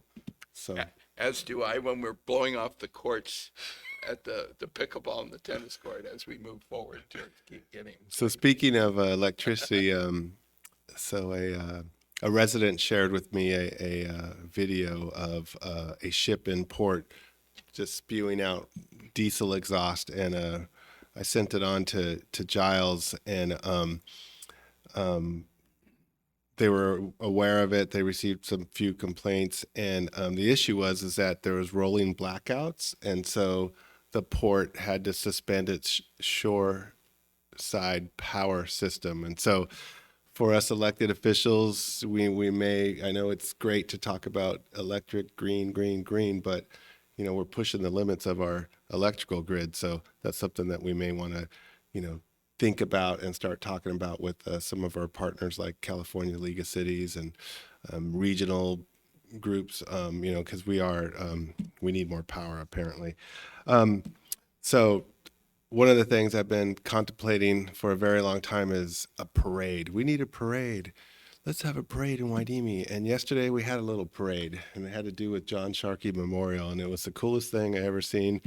He had and John Sharkey, in his wisdom, wrote out the plan for his memorial, and so we gathered out by the gazebo, and there was a band, 5-piece band like you would see in New Orleans, with a tuba, a drum, a trumpet, banjo, and we all marched behind the band around the Hueneme Beach Park in honor of John Sharkey's memory, and it was really cool. And then we gathered at the Ocean View Pavilion, and again listened to music that John scripted, and it was really, really a nice event to say goodbye to our longest serving city council member and mayor. Also, I want to recognize Anna Hanley, Jason Johnson, Charles Peretz, all the lifeguards out there on Hueneme Beach. The program appears to be getting better and better, and when grandparents are bringing their kids from Silver Strand Beach over to Hueneme Beach to participate in the junior lifeguard program, that's huge. That's big time. And that means that we have a solid program that, because they could have taken their kids right there on Silver Strand Beach to participate in their junior lifeguard, but they chose to come here. So whatever we're doing, I think we're doing the right thing. I was told today that the numbers are through the roof, right, Charles? And I was told today that they had the highest number of first and second session participants ever. So put that in perspective. That's a kid that's enjoyed the program so much the first time, he wants to participate in the second session as well. So those are the type of things that really make us elected officials feel good. We're engaged with our community, with the youth of our community, and I know Councilmember Martinez wants to see more of that. And so, again, I just you guys are doing a great job, and I really appreciate being able to listen to these great reviews. And so, thank you. I attended a Beacon meeting. We are going to agendize to start working on our plan for perhaps a visit to Washington. And our goal and our aspiration to get our sand situation back to normal, whatever that is, I don't know, but we have a deficit, and we see the results of that on the beach. So we had a really good meeting with Beacon. Really feel comfortable with the organization, especially when it comes to having experts helping to advise us on the complicated process for budgeting through the federal government. It's a real arm twisting event, and so hopefully we're going to be able to institute some kind of change that has plagued us over here in terms of our getting that 1.2 million cubic yards of sand per year. I also had received a complaint from a volunteer at Animal Services, and I went and did a surprise visit, and I was more than impressed. In fact, I was blown away at how well that aging facility is run. They accommodated me right at the door. Assistant Director Gillespie took me into each and every area of Animal Services, and I could report to you all that I saw nothing but professionalism, and the complaint that was received appeared to be of some other issue. And one of the issues that we did determine is that Animal Services is having a hard time recovering the numbers of volunteers that they need. And so that isn't resulting in neglect or maltreating of animals. It's just resulted in less volunteers available. And so it's causing the staff to work harder. But again, I can tell you that what we saw, what we observed was an amazing, dedicated workforce, and they're working in a very old facility, and it was great in every aspect of it. I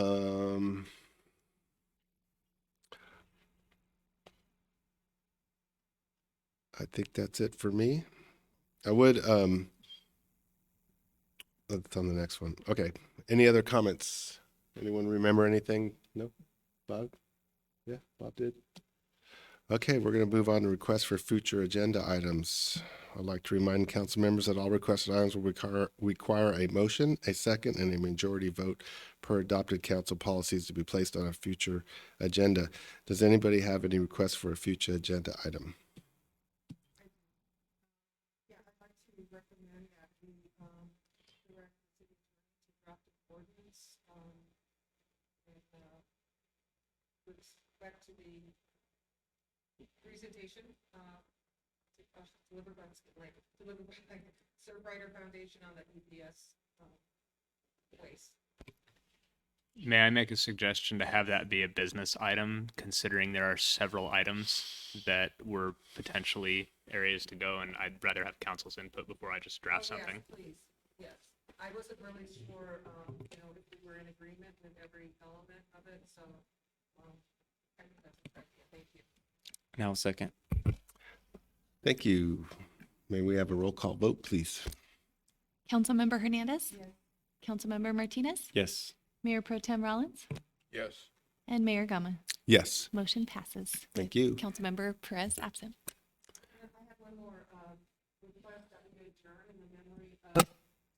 Hensley, who was a homeless man who lived over around the Mandalay Bay Shopping Center. This man was deaf and mute, and many people tried to help him. But giving somebody just a phone number or telling him where he could get help was not sufficient, and it was not timely enough because he was sadly hit by a car last week and killed. And he was known to be a very sweet and friendly man. I last saw him at Starbucks, and he kind of smiled and waved at me, and I waved at him really quick because I was at the wrong Starbucks. I was rushing to meet somebody, and anyway, I just we'll be talking a little bit more about Terry at our homeless presentation that Councilman Martinez and I will be delivering, but I just wanted to ask if we could adjourn in his memory. What's his last name? Hensley. Hensley, Terry Hensley. Yes. I almost thought for a moment he might have been related to Jim Hensley. But I couldn't find any evidence of that. I was thinking that perhaps in light of this new information to me that there was a resolution that the Hueneme Beach Festival was named Tony Young Beach Festival, and then that in our action tonight we reverted back to the old name. Am I correct? Right? So I was thinking that maybe we could consider a physical area down in the beach area, like perhaps maybe the Tony Young Beach Park or something to recognize that years of service that Tony Young provided the city, and recognizing a female for the great contributions to the city. So I don't know if that's an appropriate agenda item, but I think that's part of that. The Heroes Heritage and History Policy determines a process by which anybody can do that. okay. So then, all right. So I'll look to that agreement or policy document, and then there's an application, I believe, right? Yeah, anybody can fill out an application, and it's processed through our Parks and Recs through Anna Hanley, and then the Citizen Advisory Commission, and then through council. Yeah. Do we know if one's in process for John Sharkey? Yeah, it's being finalized. Okay. There to are know. some details with what the exact configuration and cost assignment is, but it's close. Okay. Yes. And if I could go back to reports and comments, I forgot to mention something that I'd like to bring up publicly. It has to do with the quote homeless versus drug addicted. I was at the 99-cent shopping center the other day, and I saw a person in broad daylight right in front of the entrance of the 99-cent center trying to smoke meth. And I talked to the owner of the liquor store, and I said, "What the heck is going on?" And she goes, "Oh, that's what happens every day here." And earlier in the week, I texted City Manager Connors, and there was 7 people on top of the flood control ditch in front of a KFC, and it was just a terribly looking scenario. And it's like, we're gonna have to, I don't know what we're gonna do, but I just feel that we're gonna have to consider taking on this epidemic that's plaguing that shopping center. And so I just wanted to make everyone aware of what I saw and how disturbing it is, and how disturbing it is into any community that's trying to better itself. So that's my comment. All right, so we're going to we're not going to adjourn the meeting. We are going to go back into closed session. Is that what we're doing?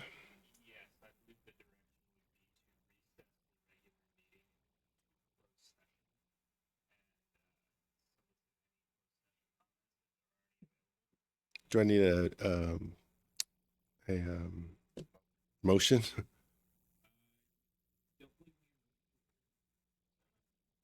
So we're going to adjourn the regular session meeting and recess back into closed session. Then we come back out here again. Okay, that's what we're doing. See you in a bit.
Okay, we have just returned from closed session.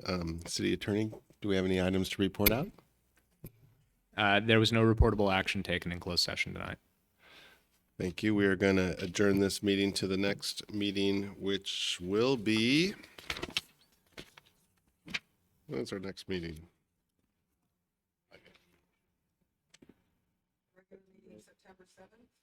Wow. Okay, we're going to adjourn to our next regular meeting of September 7th, 2021. Thank you and good night.